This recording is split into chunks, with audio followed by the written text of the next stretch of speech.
अनीस मंसूरी तारिक भाई अनीस मंसूरी तारिक भाई वसीम भाई तारिक भाई वसीम भाई तारिक भाई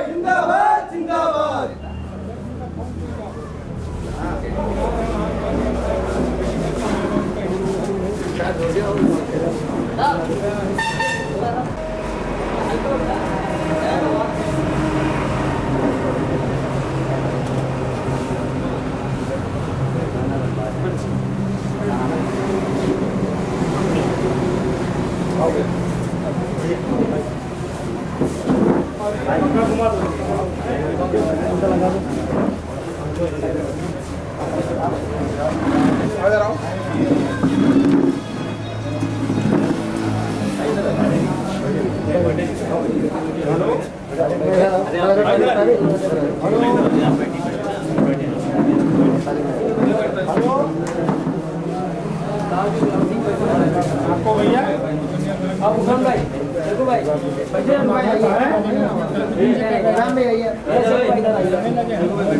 बोल रहा है अरे यही है शहर के बाहर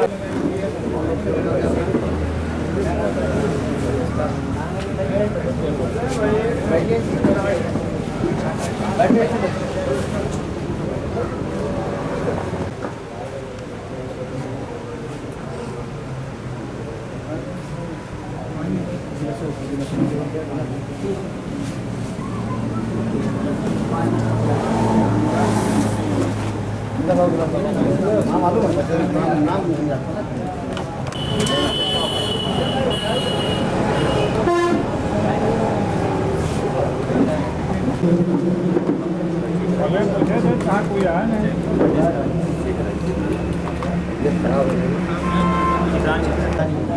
तो ऐसी बात बोला था। कोल्ड ड्रिंक वाला गिलास हाँ तो आए रियान कोल्ड ड्रिंक वाला गिलास बोला है क्या बिल्कुल भाई आइए आप बिल्कुल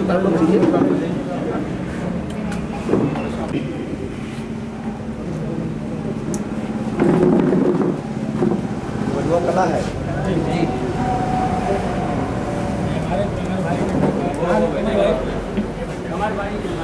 यहाँ पर जो है तमाम लोग रुकते हैं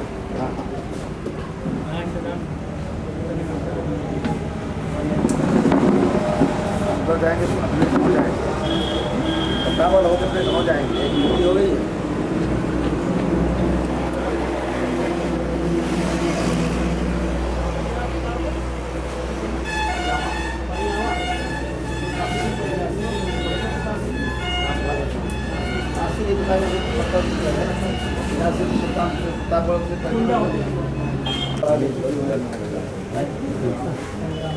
वसीम भाई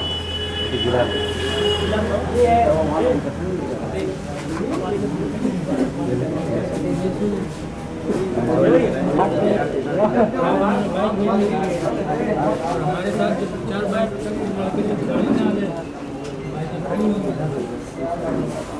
4 बाइक बैठे आप ना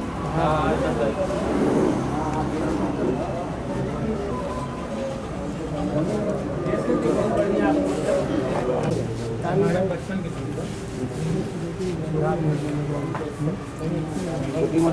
आपको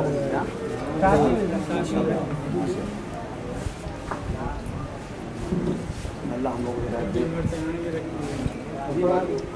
सब बहुत मुजाहिद बच्चे हैं आ जाओ इधर आता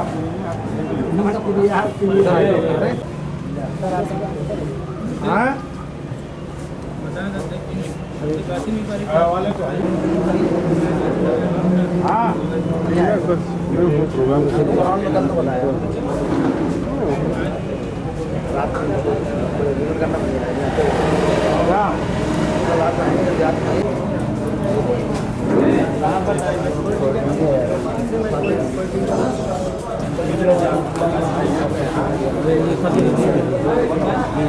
कल्लू गिला थोड़ा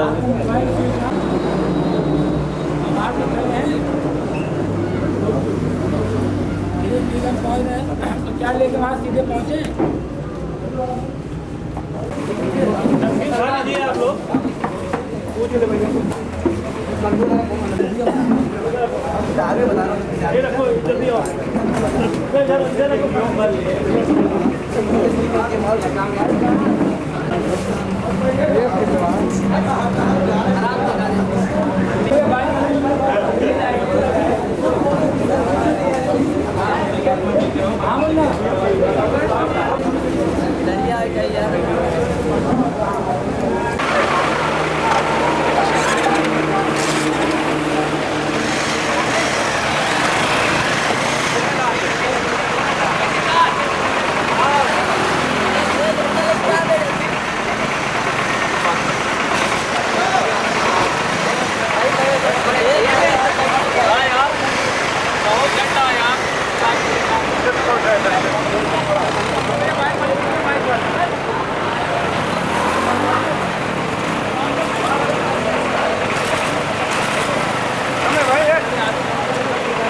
लगा ले निकाल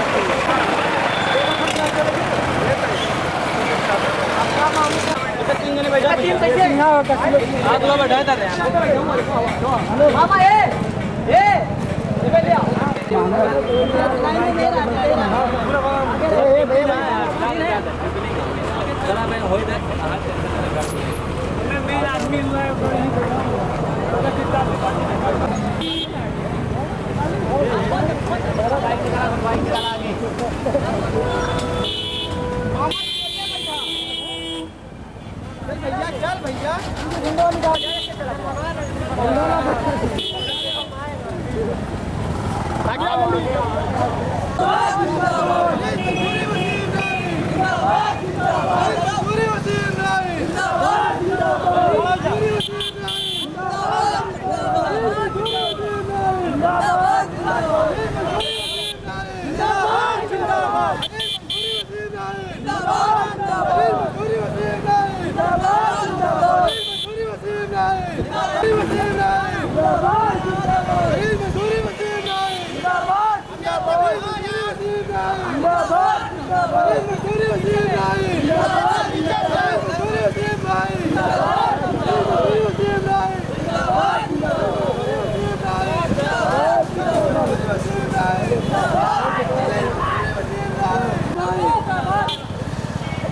चले रहा यार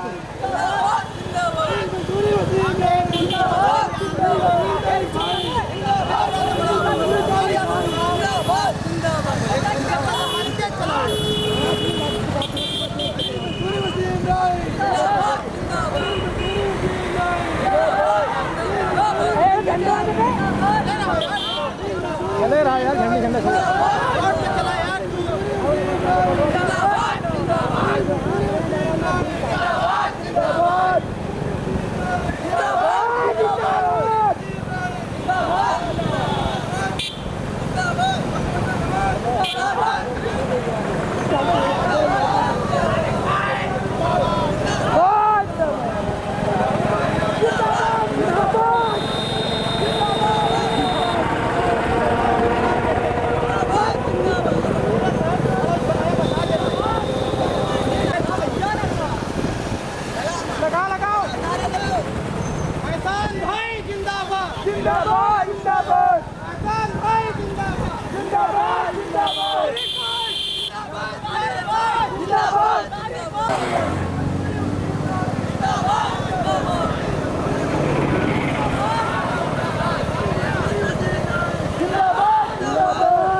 आगे देखो तुम आगे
वसीम रायनी जिंदाबाद।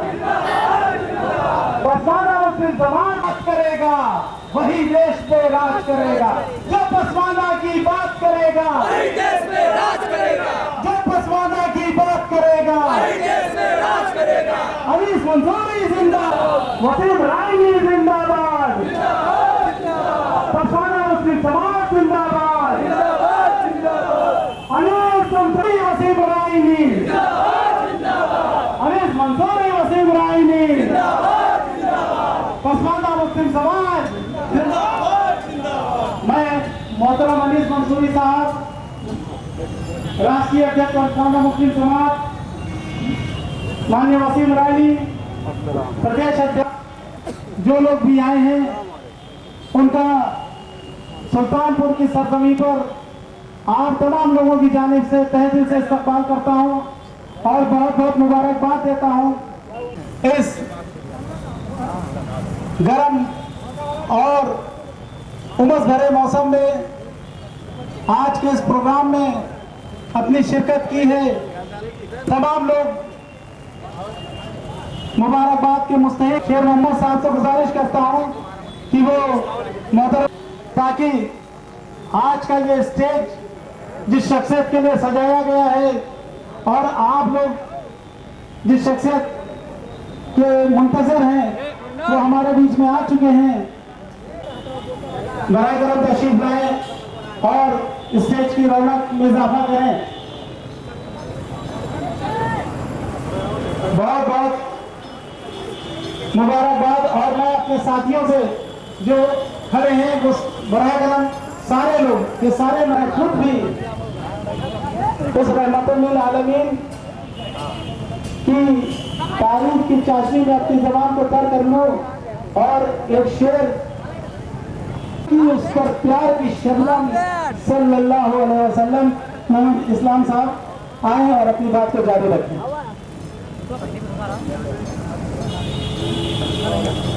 हाँ, मिल्लत इस्लामिया, मैं अभी कुछ बात आपके सामने अर्ज करना चाहता हूँ। समझ में आए, अच्छी लगे तो अपना लेना। कोई भी हो मिसले कुरान हो नहीं सकता, सहीफा कोई भी हो मिसले कुरान हो नहीं सकता। मुनाफिक को कभी एहसास ईमान हो नहीं सकता। न हो तावील जिसके दिल में सरकारे मदीना की इबादत लाख वो कर ले, मुसलमान हो नहीं सकता। तो मैं अर्ज कर रहा था कि मुसलमान जो है पनबुड्ढी चिड़िया बनाया गया है। कैसे बनाया गया है? हम अपनी ऊर्जा से, अपने जरिए से पनबुड्ढी चिड़िया बने हुए हैं। मुसलमान में कुछ मुस्लिम समाज, मुस्लिम पसमानदा समाज में आए हैं, मंसूरी बिरादरी, तो जहां मतलब होता है वहां तो बड़े प्यार से मिलते हैं, लेकिन जब मतलब खत्म हो गया हर तरह उसको दुलावा का मतलब क्या है? उसका राज यह है कि हर कौम, चाहे वो छोटी कौम हो, 15% जो है वो 85% को नचा रही है। और सब बिरादरी में तो कुछ बात इकट्ठे भी हो जाते हैं, लेकिन मुसलमानों में यही बनेगा। हमारी आपकी कमजोरी का जरिया यही बनेगा। और कुछ सियासी नेता लोग जो है वो आपस में हिंदू मुस्लिम की बात करके दंगा फसाद कराते हैं अब आप अंदाजा लगाइए, कुरान पाक में सबसे पहले जब लोग पढ़ते हैं अल्हम्दुलिल्लाह रब्बिल आलमीन, उसका तर्जुमा होता तमाम आलम। जब भाई भाई अलग हो गए, जुदा हो गए, आपस में फूट हो गई, तो तीसरा मौज ले लिया, तीसरा मौज ले लिया। मतलब कहने का यही है कि सारी कौम में आपस में कुछ न कुछ सुलह है, आपस में समझौता है, लेकिन मुसलमान कौम एक ऐसी है कि ये वही चिड़िए की तरीके से, जैसे दाना फरके से छीड़, सामने वही दाना छीड़ दिया जाता है। चुनते चुनते जब करीब आएंगे तो झुए में जाके फंस जाएंगे। तो दोस्तों, झुए में फंस, मामूली बात गांव की कर रहा हूं। गांव में प्रधानी की बात आई, प्रधानी जीत गए। हमारा ये दिमाग होना चाहिए कि कम से कम किसको रखें, कुछ दिन तक रखें। लेकिन जब आज का दौर चल रहा है तो 5 साल के और 5 साल के तो पता ही चला, निरहुआ वाला भी रहा, याद करा कि पहले साल इलेक्शन लड़े, हार गए, 5 लाख रुपया खर्ची है। कि आपस में एक तनाव मत पैदा करो, आपस में मोहब्बत पैदा करो, आपस में एक दूसरे से मिलना सीखो।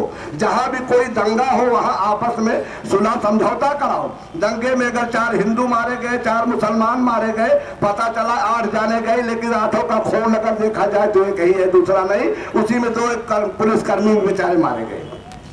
तो दोस्तों, आजकल भड़काऊ भाषण दे दे के आपस में नाइतफाकियां पैदा की जा रही है, और मुसलमानों में तो ज्यादा नत्तेफाकी हो गई, इसलिए कि सबसे बड़ी नाइतफाकी यही है कि देवबंदी, बरेलवी, शिया सुन्नी वाला झगड़ा, ये सब आपस में लाई छितराना है। हमारा यही कहना है कि जितने भी मुसलमान हो, एक प्लेटफार्म पे हो जाओ, एक तरीके से हो जाओ, एक कदम से कदम मिला के चलोगे तब तुम्हारी इज्जत होगी, वरना इसी तरीके से भटकते रहोगे, तुम्हारी कोई कदर नहीं होगी।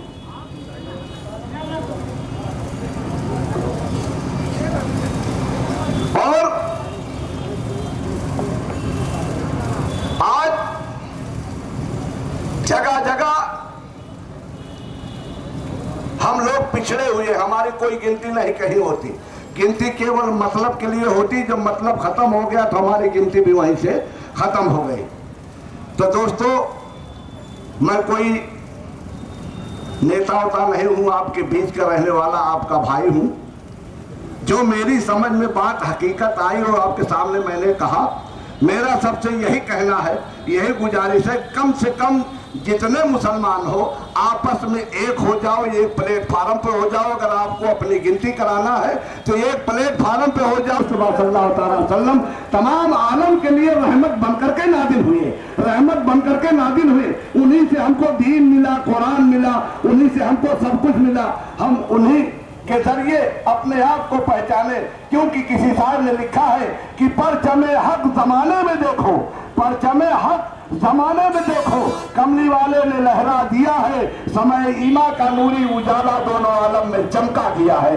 तो मेरे दोस्तों, जब हजरत मूसा आए तौरात नाजिल हुई, हजरत दाऊद आए ज़बूर नाजिल हुई, हजरत ईसा आए इंजील नाजिल हुई, लेकिन जब हमारे प्यारे आका सल्लल्लाहु अलैहि वसल्लम इस जमीन पर तशरीफ लाए तो कुरान पाक नाजिल हुई। जब कुरान पाक नाजिल हुई, तमाम आलम में उजाला छा गया, तमाम आलम में उजाला छा गया, अंधेरा खत्म हो गया। तो दोस्तों, जब उजाला छा गया तो आप उजाले में रहने वाले हैं, कम से कम उस उजाले को देखते हुए आपस में मोहब्बत और इखलाक पैदा करो, एक दूसरे से मोहब्बत रखो। यही हमारी दरख्वास्त है, यही हमारा निवेदन है। अस्सलाम वालेकुम रहमतुल्लाह। खूबसूरत बातें मोहम्मद इस्लाम साहब ने आपके सामने रखी और ठीक ही कहा है कि एक हो जाए तो बन सकते हैं खुर्शीद व मुबीन, वरना इन बिखरे हुए तारों में रखा क्या है। इससे प्रोग्राम को और आगे बढ़ाया जाए। सबसे पहले मोहम्मद साहब, मोहम्मद रेहान साहब, मोहम्मद इस्लाम, सज्जाद मंसूरी और मोहम्मद खालिद भाई, ये तमाम लोग यहाँ आ जाए और बहुत ही अदब और एहतराम के साथ, कोई हड़बड़ी के साथ नहीं, हमारे हरदिल अजीज, हमारे राष्ट्रीय अध्यक्ष पसमानदा मुस्लिम समाज अनीस भाई और मोहतरम वसीम रायनी साहब प्रदेश अध्यक्ष पसमानदा मुस्लिम समाज का हार पहना करके गुलपोशी करके उनका इस्तकबाल करें। जोरदार तालियों से एक बार आप फिर से हमारे मेहमानों का इस्तकबाल कीजिए। जोरदार तालियों से एक बुलंद नारा लगाइए, अनीस मंसूरी वसीम रायनी, अनीस मंसूरी वसीम रायनी, पसमानदा मुस्लिम समाज।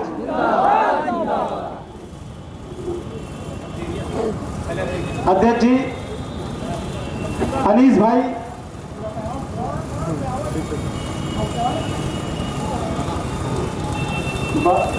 भरा वाला तो अभी बनाइएगा ग्रुप के साथ। हाँ, अनीस मंसूरी साहब का इस्तकबाल कर रहे हैं। शेर मोहम्मद मंसूरी साहब, आप लोग तालियों से वो एक साथ करेंगे। वसीम भाई और अनीस भाई इसमें आ जाए और पीर मोहम्मद भाई, जोरदार तालियों से इस्तकबाल कीजिए भाई। तारिक भाई,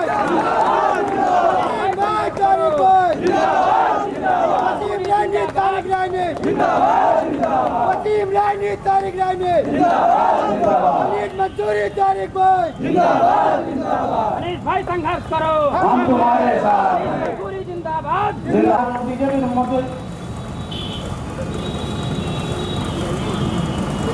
बारी बारी से आप लोग मैं नाम बताता जा रहा हूँ, आप लोग हार पेश कर।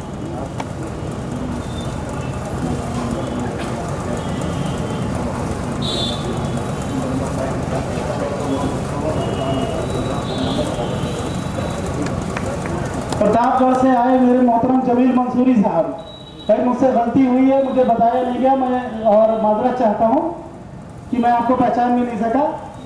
बराए करम आप स्टेज पे आए और आप जमील मंसूरी साहब का भी इस्तकबाल करिए। और जमील मंसूरी साहब, अनीस भाई जोरदार तालियों से इस्तकबाल कीजिए।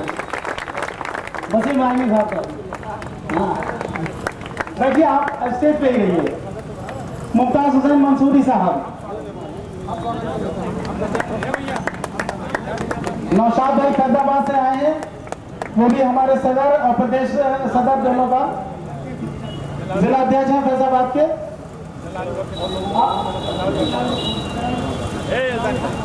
जलाल मंसूरी साहब, देखिए नहीं कराते जितना अपने कार्यकर्ताओं का इस्तकबाल करवा देते हैं। अकबर भाई इस्तकबाल करने जा रहे हैं। शेर मोहम्मद भाई सामने आ जाइए भाई। शेर मोहम्मद भाई, पीर मोहम्मद भाई, तारिक रायनी साहब, इनका भी इस्तकबाल आप लोग कीजिए भाई। अपने घर के लोगों को भी तो इस्तकबाल कीजिए। आइए सामने आइए, तारिक भाई, पीर मोहम्मद भाई। और लग रहा है, ऐसा लग रहा है कि दो परिवार मिल रहे हैं। और आज तमाम जिस तरह से तमाम नदियां समंदर में मिल जाती हैं, आज तमाम पसमानदा एक साथ मिलकर एक समंदर बन गए हैं। बहुत खूब।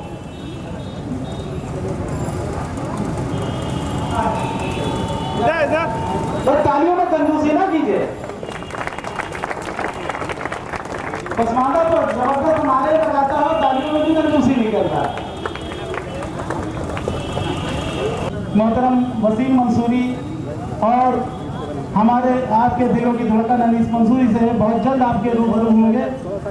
इससे पहले मैं किसी को बुलाऊं, वसीम रायनी साहब जो उत्तर प्रदेश के अध्यक्ष हैं और इस कार्यक्रम के मुख्य अतिथि हम सब के हर दिल अजीज, गरीबों, कमजोरों, दबे कुचले मजलूमों की आवाज, उत्तर प्रदेश की शान,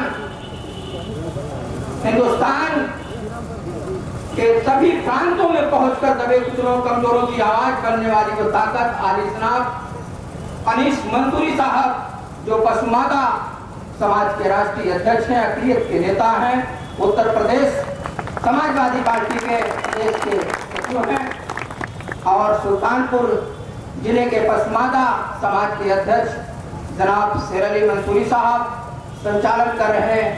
बड़े भाई साहब तारिक रायनी साहब, बहुत सारी शख्सियत आई हुई आवाम, सबका हम तहे दिल से शुक्रिया अदा करते हैं, खैर मक़दम करते हैं। प्रतापगढ़ से लोग भी बारी अक्सरियत में मुन्ना भाई मंसूरी, जब्बार रायली साहब, बहुत सारे लोग आए हैं, सबका हम शुक्रिया अदा करते हैं। दोस्तों, आज आपने वो ताकत, वो हिम्मत, वो हौसला दिखाया है जो सियासत में बहुत सारे कम लोग पहचान कर पाते हैं। जो मकसद हमारे आपके राष्ट्रीय अध्यक्ष जी का है कि दबे कुचले कमजोरों को राजनीतिक, सामाजिक, आर्थिक स्तर से उठाया जाए, आप ही उसकी आवाज बनेंगे। फिलहाल नजर को जिंदगी मिलती है तैयबा के नजारों में कि जन्नत सांस लेती है मदीना की बहारों में। नजर को जिंदगी मिलती है तैयबा के नजारों में कि जन्नत सांस। मेरे हाथों पे चांद सूरज भी ला के रख दो, मेरे कदमों तले रूहे जमी का मारो जर, मैं खुदा के काम से बात हरगिज रह नहीं सकता। ये बुत झूठे हैं, झूठों को सच्चा कह नहीं सकता। आज उत्तर प्रदेश की सरजमीन से लेकर हिंदुस्तान के कोने कोने में, बिहार, छत्तीसगढ़, राजस्थान जैसे प्रदेशों में हमारे आपके राष्ट्रीय अध्यक्ष आली जनाब अनीस मंसूरी दबे कुचले कमजोरों के हक हकूक एक करके समाज के दरवाजे पर पहुंचकर उनका हक, अधिकार, सम्मान दिलाने का काम कर रहे हैं, बेदारी का काम कर रहे हैं। यही काम मेरे आका सल्लल्लाहु अलैहि वसल्लम को अल्लाह की वहदानियत की खबर देने के लिए ये कहा गया कि आपके कदमों तले सब कुछ डाल दिया जाएगा, लेकिन आपने कह दिया था कि मेरे हाथों पे चांद सूरज लाकर रख दिया जाए, मेरे कदमों में रूहे जमी का मालो जर रख दिया जाए, मैं खुदा के काम से बाहर हरगिज रह नहीं सकता। आज आली जनाब अनीस मंसूरी को भारत की तमाम सियासत पार्टियां आपकी आवाज पर दबा कुचला कमजोर पसमादा मुसलमान जब एक साथ प्लेटफार्म पर आ गया है, तो साथियों, आपको हमारे लीडरों ने बेचने का काम किया था, आपको गुमराह किया था। बड़े बड़े नेता जिनके नाम आप जानते हैं, एसी में बैठकर हमें आपको गुलाम लाचार की तरह बेच देते हैं। अनीस मंसूरी ने कहा, मुझे ऐसी नहीं चाहिए, हमें अपने मुल्क और उत्तर प्रदेश के दबे कुचले कमजोर मुसलमानों का हक हकूक चाहिए, सम्मान चाहिए, राजपाट चाहिए, हक चाहिए। यह आवाज अनीस मंसूरी की है, यह आवाज वसीम रायली साहब की है। साथियों, हम आपसे कहना चाहते हैं, अपील करना चाहते हैं, बातचीत तफसील से हमारे राष्ट्रीय भागीदारी करते हैं, हिस्सेदारी करते हैं। यही आवाज अनीस मंसूरी की है, यही आवाज वसीम रायली की है। हम भागीदारी नहीं करेंगे, हम भागीदारी करेंगे, हम हिस्सेदारी करेंगे और हमें टेम्परेरी रिलीफ नहीं चाहिए, परमानेंट रिलीफ चाहिए। ये अनीस मंसूरी की सोच पूरे उत्तर प्रदेश में, पूरे देश में है। साथियों, आपसे गुजारिश करेंगे, आप घर जाकर आप अनीस मंसूरी पूरे देश में, पूरे प्रदेश में दौड़ रहे हैं, आप अपना गांव संभाले, अपना पूर्वा संभाले, अपना जिला संभाले, अपना तहसील संभाले। वो ताकत, वो हिम्मत अल्लाह ताला ने हमारे आपके अंदर दे रखी है, इतना आपको करना पड़ेगा। आप वफादार कौम के लोग हो, आप जिम्मेदार लोग हो, आप बड़ी वफादारी से सबके साथ रहते हैं और आप इंसाफ चाहते हैं, इंसाफ वालों के साथ रहना चाहते हैं, तो अनीस मंसूरी की आवाज है। आपने कहा कि शाखों से टूट जाएं वो पत्ते नहीं हैं हम, शाखों से टूट जाएं वो पत्ते नहीं हम। आंधियों से कोई कहते औकात में रहे, मुसलमानों पहले ये तय करो कि वफादार कौन है, फिर वह वक्त बताएगा कि गद्दार कौन है। ये वक्त बताएगा गद्दार कौन है। आप इनके कहने पर, माननीय राष्ट्रीय अध्यक्ष जी कहने पर, आपके लब्बैक कहने पर आप पीछे आकर खड़े हो जाइए। जिस तरीके से अपने इमाम के पीछे हम नमाज पढ़ लेते हैं, इत्मीनान होता है, नमाज हो गई। सियासत में भी हमारा पेश इमाम चाहिए, वो दबे कुचले कमजोरों का पेश इमाम जो सियासत में है वो अनीस मंसूरी है। उनके लब्बैक कहने पर एक साथ खड़े हो जाएंगे, 2014 में हम लोगों की औकात बता देंगे और आपका हिस्सा, आपके अधिकार आपके घर पहुंच जाएगा। जिनके साथ अनीस मंसूरी रहते हैं वो हक अधिकार लेकर रहते हैं। आप जुझारू हैं, आप जब बराबर आपके बीच में मिलेंगे, इंशाअल्लाह आले जनाब सिरकी साहब से गुजारिश करेंगे कि राष्ट्रीय अध्यक्ष जी आज हमारे आपके बीच में आए हैं, जो दिशा निर्देश देंगे हम उसका पालन करेंगे। लेकिन हम आले जनाब सिरकी साहब से कहना चाहते हैं, सुल्तानपुर में गली कूचे गलियारों में जहां भी कैडर की जरूरत हो, बिन मंसूरी इस समाज के लिए रात दिन कार्यक्रम करने के लिए बिल्कुल तैयार हैं। हमें चाहते हैं आपका दुख दर्द कोई बात नहीं, हम नसी से न हम सफर से निकलेगा, हम नसी से न हम सफर से निकलेगा, हमारे पांव का कांटा हम ही से निकलेगा। अपने भाई को आप भाई कहने के लिए तैयार नहीं है, अपने बेटे को आज आप बेटा कहने के लिए नहीं तैयार हैं। इसलिए हम आपसे कहना चाहते हैं और आपसे अपील करना चाहते हैं, अब हालात बदल दीजिए। हमारे बुजुर्गों से जो गफलत हुई उसको आप ना करें, इसलिए हम आप सुधारा बनाया, वरना मंजिलों से बहुत आगे निकल सकते थे। हमने हालात के चेहरों को पहचाना नहीं, वरना इस कौम की तकदीर बदल सकते थे, इस कौम की तकदीर बदल सकते थे। वो आवाज अनीस मंसूरी है, वो ताकत अनीस मंसूरी है। तकदीर बदल तो मेरे भाइयों, मेरे दोस्त है कि आप अपना वक्त पसमादा समाज में लगाकर मुसलमानों में बेदारी पैदा कर दीजिए, उनके अंदर जनचेतना और ताकत पैदा कर दीजिए। इसलिए नहीं तो अपने नादानियों का जख्म किस किस को दिखाओगे, अपने नादानियों का जख्म किस किस को दिखाओगे।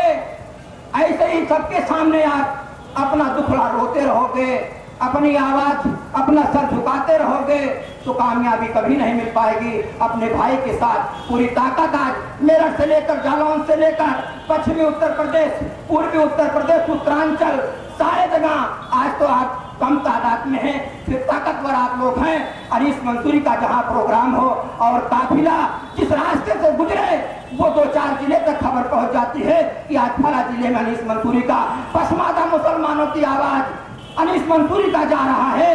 साथियों, अब दोबारा ऐसी भूल न हो, भारी तादाद में हर प्रोग्राम में आप शिरकत लें और बढ़ चढ़ कर हिस्सा लें और कल का सवेरा आपका होगा इंशाअल्लाह। सुबह की कुर्सी पर आपका बेटा अनीस मंसूरी आने वाले दिन में बैठा नजर आएगा। अब विकास का दरवाजा आपके दरवाजे से लखनऊ दिल्ली से खुलेगा और मान सम्मान अधिकार हक हकूक आपके दरवाजे से इंशाअल्लाह जरूर पहुंचेगा। बातों के साथ आपसे रुखसत होते हैं, विदा होते हैं और इस अपील के साथ कि आपकी ताकत और बेदारी को देखकर मुझे बहुत आज इत्मीनान और सुकून है, इसलिए कि आपने जो उत्साह और ताकत जज्बा दिखाया है इससे एहसास होता है कि आपके अंदर बेदारी और हक हकूक पाने की ललक बिल्कुल सामने आकर छलक रहा है। हम इसका इस्तेमाल करते हैं, आपके जज्बातों का हम सलाम करते हैं। इन्हीं शब्दों के साथ आपके बीच से रुखसत होना चाहते हैं कि डूबते को किनारा चाहिए, डूबते को किनारा चाहिए। अनीस मंसूरी को आप लोगों का सहारा चाहिए, सहारा चाहिए। पसमादा समाज जिंदाबाद, खुदा हाफिज, अनीस मंसूरी जिंदाबाद। और मुझे यकीन है कि इनकी जोशीली तकरीर ने आपकी रगों का खून दौड़ने के लिए मजबूर हो गया होगा और इनकी तमाम बातों की तायीद मैं एक शेर से कर देना चाहता हूं कि हम भी दरिया हैं, हमें अपना हुनर मालूम है, हम भी दरिया हैं, हमें अपना हुनर मालूम है, जिस तरफ बह जाएंगे रास्ता बन जाएगा।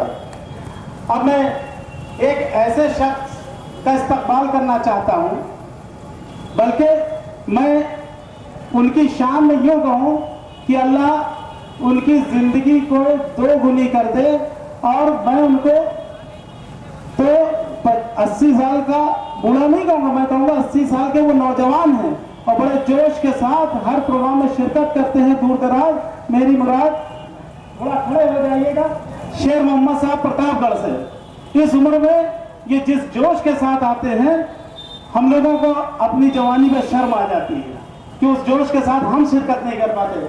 जिस जोश के साथ शेर मोहम्मद साहब दूर दूर तक प्रोग्रामों में जाते हैं, अपने साथियों को लेकर के जाते हैं। शेर मोहम्मद साहब, आपका बहुत इस्तकबाल।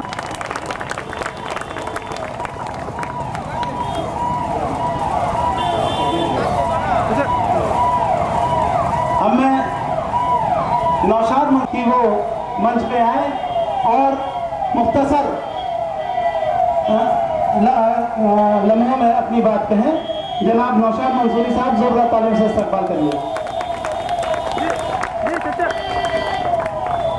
आज यहाँ पर मुस्लिम समाज के नाम से एक प्रोग्राम किया गया है। इसके राष्ट्रीय अध्यक्ष जनाब अनीस मंसूरी साहब, प्रदेश अध्यक्ष वसीम रानी साहब एवं सुल्तानपुर जिले के जिला अध्यक्ष माननीय शेर मोहम्मद मंसूरी साहब और उनके साथी तारिक रानी साहब और प्रतापगढ़ की धरती से चलकर आए हमारे शेर मोहम्मद मंसूरी अनीस मंसूरी साहब एक ऐसे शख्स है कि आप इनको आधी रात पुकारे तो ये आपके लिए हाजिर होंगे। अभी संगठन या पिछले मुसलमान के बारे में जो धारा 341 है उसके बारे में हमें और आपको बहुत तफसील से हमारे राष्ट्रीय अध्यक्ष साहब बताएंगे। तो पिछले साल फैजाबाद में जो दंगा हुआ था आप लोगों को मालूम हो, संपर्क करके बहुत ही मेहनत के साथ दंगा रोकने का काम किया है। यहाँ तक कि डीएम और एसपी का भी तबादला ठीक कर दिया था कि नहीं वहाँ पर अब सब मामला शांत है, लेकिन अनीस मंसूरी साहब ने जाकर इनडायरेक्ट कहा कि वहाँ कुछ नहीं शांत है, डीएम और एसपी तुरंत हटना चाहिए। तब जाके जो है वहाँ पर डीएम और एसपी का ट्रांसफर हुआ। ये सब वहाँ पर और भी मुसलमान जो तबाह और बर्बाद हो रहे थे, माननीय अनीस मंसूरी जो राष्ट्रीय अध्यक्ष है पसमानदा मुस्लिम समाज के, इनके जरिए हम सबको लोगों को निजात मिली और सारे मुसलमान वहाँ पर अमन चैन से रहे। तो 3 बजे और 4 बजे तक रात तक मेरे भाइयों देना चाहते हैं और इंशाल्लाह आपके जज्बात का एक लफ्ज जो है इंशाल्लाह अनीस भाई की तकरीर के अंदर जज्ब होगा और वो लोगों को बताएंगे। अब मैं यहाँ के विधानसभा अध्यक्ष और बहुत जुझारू और मैं देख अध्यक्ष माननीय अनीस मंसूरी साहब जी, पसमानदा समाज के प्रदेश अध्यक्ष बड़े भाई वसीम राइन जी, पसमानदा समाज के जिला अध्यक्ष माननीय शेर मोहम्मद साहब जी, पसमानदा समाज के जिला सचिव जनाब मोहम्मद शफीक साहब जी, मैं आप सभी का हार्दिक दिल से खैर मकदम और शुक्रिया अदा करता हूँ। और रही बात हमारे बीच में ज़्यादातर हमारे नौजवान साथी पिता तुल्य बुजुर्ग, आप लोग इतना कीमती समय देकर मुझे तो बड़ा गर्व हो रहा है। हमारे कुछ मित्र लगभग यहाँ से 30-30 किलोमीटर दूर से किसी न किसी तरह से वो चलकर हमारे बीच में आए हैं और मैं उनका हार्दिक स्वागत और अभिनंदन करता हूँ। मैं राष्ट्रीय अध्यक्ष महोदय को अवगत कराना चाहूँगा, दिन एक करके मेहनत करके लगातार 10-10 दिन से मैं मेहनत कर रहा हूँ। आए दिन मीडिया में खबर छप रही है 28 दिनांक को सुल्तानपुर टिपनिया पार्क में मंसूरी समाज का कार्यक्रम होने वाला है, पसमानदा समाज का सम्मेलन होने वाला है। इतना कुछ करने की मुझे बड़ा कष्ट हुआ। मैं बताना चाहूंगा कि सिर्फ 190 लम्हों विधानसभा में मंसूरी समाज के कम से कम 20,000 लोग हैं। बताइए महोदय, अगर मैं वहां आऊंगा, अगर मैं वहां आता हूं तो वहां मुझे मिलेगा क्या? हमने कहा बहुत अच्छी बात की आप लोगों ने, मैं चूतिया हूं, मैं गाड़ी का पेट्रोल फूंक कर रातों दिन मेहनत करके आपको सूचना दे रहा हूं। फिलहाल ये तो परिवार की बात रही। दुख नहीं है जो मुझे दबाते रहे हैं, मुझे दुख इस बात का है कि मुझको दबाने वाला मेरा अपना है। आज चाहे केंद्र सरकार हो या राज्य सरकार, ये सरकारें कोई भी योजना तो सिर्फ अल्पसंख्यक के नाम पर लागू होती है। साथियों, मैं आपको बताना चाहूंगा कि जिस तरह हिंदुओं में सवर्णवाद है, ठाकुर ब्राह्मण यादव बनिया ये सवर्ण है, यादव वर्मा विश्वकर्मा ये बैकवर्ड है, हमारे दलित भाई अनुसूचित हैं। उसी तरह मैं आपको बताना चाहूंगा कि सरकार द्वारा जो भी योजनाएं दी जाती हैं उसका लाभ हमारे यहाँ सिर्फ खानजादा, सैयद, पठान और कुरैशी भाइयों को मिलता है। मैं अपने राष्ट्रीय अध्यक्ष महोदय से चाहूंगा कि आप संघर्ष करिए, आप आंदोलन को आगे बढ़ाइए। हम लोग पूरी निष्ठा, पूरी ईमानदारी के साथ आपके साथ होंगे। मुझे मेरा अधिकार चाहिए, वो चाहे थोड़ा हो या ज्यादा। तो बस यही मेरी एक गुजारिश है। मैं चाहता हूं एक उदाहरण छोटा सा मैं आपको देना चाहूंगा। एक बार एक शिकारी एक शेर का शिकार करता है। शिकारी जब तीर मारता है और तीर शेर के शरीर पे लगता है, शेर भागता है और शिकारी पीछे पीछे, तो शेर इतनी दूर भाग जाता है कि उसे भरोसा हो जाता है कि शिकारी अब मुझे पाएगा नहीं। लेकिन जब पूरे इत्मीनान से शेर बैठता है और फिर आंखें खोलता है तो उसके सामने शिकारी बिल्कुल खड़ा मिलता है। तो शेर एक सवाल अपने शिकारी से करता है कि मेरे शिकारी भाई, आप मुझे मार दो, आप मुझे मार दो, कोई गम नहीं, सिर्फ इतना बता दो कि मैं अपनी जानकारी में इतना कोने आके छुपा, इतनी दूर भाग के छुपा, सिर्फ आप ये बता दो कि आप यहां तक आए कैसे। तो शेर ने कहा, शिकारी ने कहा, इसमें कौन सी बड़ी बात है, हमने तीर चलाया, तीर आपके सीने में लगी, आप जिधर से भागते आए हो एक एक बूंद खून टपकता आया है, उसकी बदौलत उसी के सहारे मैं आप तक पहुंचा हूं। तब जाके शेर कहता है कि मेरे शिकारी भाई, आप तुरंत मार दो मुझे, जब मेरा खून मेरा साथ नहीं दे रहा है तो मैं आपको दोषी नहीं कर सकता। अगर वही खून 2 बूंद 4 बूंद 10 बूंद रुक जाता तो क्या मजाल थी शिकारी की शेर तक पहुंच पाता। बस इसी के साथ मैं आपको कहना चाहूंगा कि आपसी भाईचारा कायम रखिए। और मैं इतना जाते जाते कहता हूं कि मेरे रगों में जो भी खून है आपकी अमानत है, मेरे रगों में जो भी खून है आपकी अमानत है। जहां जरूरत हो एक एक बूंद वसूल कर लेना। अस्सलाम वालेकुम। बहुत खूब, बहुत जज्बात है पीर मोहम्मद साहब के दिल में, और हर जज्बात एक एक लफ्ज की मैं कदर करता हूं और आपको मुबारकबाद देता हूं। मैं बहुत जल्द डॉक्टर अब्दुल रऊफ जोगी साहब जो अम्बेडकर नगर से आए हैं, मैं उनको दावत देता हूं आए और मुख्तसर से वक्त में अपनी बात कहें, क्योंकि वक्त बहुत हो चुका है और राष्ट्रीय अध्यक्ष जी को कहीं और भी जाना है। इसके बाद फौरन आपके बीच में हमारे प्रदेश अध्यक्ष वसीम रानी साहब, और उसके बाद आप जिनको सुनने आए हैं और सारी बातों का निचोड़ जो आपके सामने रखेंगे, हमारे राष्ट्रीय अध्यक्ष अनीस मंसूरी साहब आपसे मुखातिब होंगे। डॉक्टर अब्दुल रऊफ जोगी साहब, मैं तो बात देना चाहता हूँ जो अपनी कीमती समय देके हम लोगों के बीच में लखनऊ से चल के हमारे राष्ट्रीय अध्यक्ष वसीम भाई।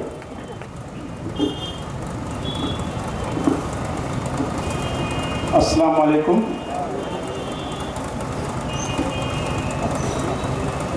भीख में अगर कोई दे, भीख में अगर कोई दे तो उजाला मत ले, पेड़ खुद बन के दिखा, गैर का साया मत ले, बददुआओं का निकल जाएगा सैलाब तुझे, तो पसमानदा के हिस्से का निवाला मत ले। भाइयों, आज सुल्तानपुर इस सरजमी पे हमारे राष्ट्रीय अध्यक्ष अली जनाब अनीस मंसूरी साहब आज के कार्यक्रम के हमारे जिलाध्यक्ष तारिक रहीम साहब, जिलाध्यक्ष जी, पसमानदा मुस्लिम समाज के सभी सम्मानित हजरात, मंच पे बैठे हुए सभी भाइयों से तहे दिल से इस्तकबाल करते हैं और शुक्रिया अदा करते हैं कि आज इस कार्यक्रम में आप लोगों ने आकर के जो हौसला अफजाई किया है। मैं बहुत बहुत शुक्रगुजार हूं आप लोगों का। पसमानदा मुस्लिम समाज ये एक राजनीतिक संगठन नहीं, एक सामाजिक संगठन है। ये संगठन इसलिए करना पड़ा कि पसमानदा मुस्लिम समाज की सुनने वाला इस प्रदेश के अंदर या देश के अंदर कोई नहीं है। जाता है और जब वक्त आता है तो हमसे यह कह दिया जाता है कि अरे आपने तो हमें वोट ही नहीं दिया। हम चक्कर पे चक्कर लगाते हैं और हमारी बात को सुनने वाला नहीं होता है। हमारे मसले ही क्या होते हैं, छोटे छोटे मसले होते हैं हमारे, और हमको ऐसा उलझा दिया जाता है कि जैसे हम कोई बहुत बड़े आतंकवादी। हमारी बात को कोई सुनने वाला नहीं होता है, चाहे हम विधायक जी किया जाए, चाहे संसद जी किया जाए, चाहे किसी पार्षद जी किया जाए, हमारी बात कोई नहीं सुनता। ये पसमानदा मुस्लिम समाज उन पिछड़े मुसलमानों की संगठन है जो सभी राजनीतिक क्षेत्र में पिछड़ गए।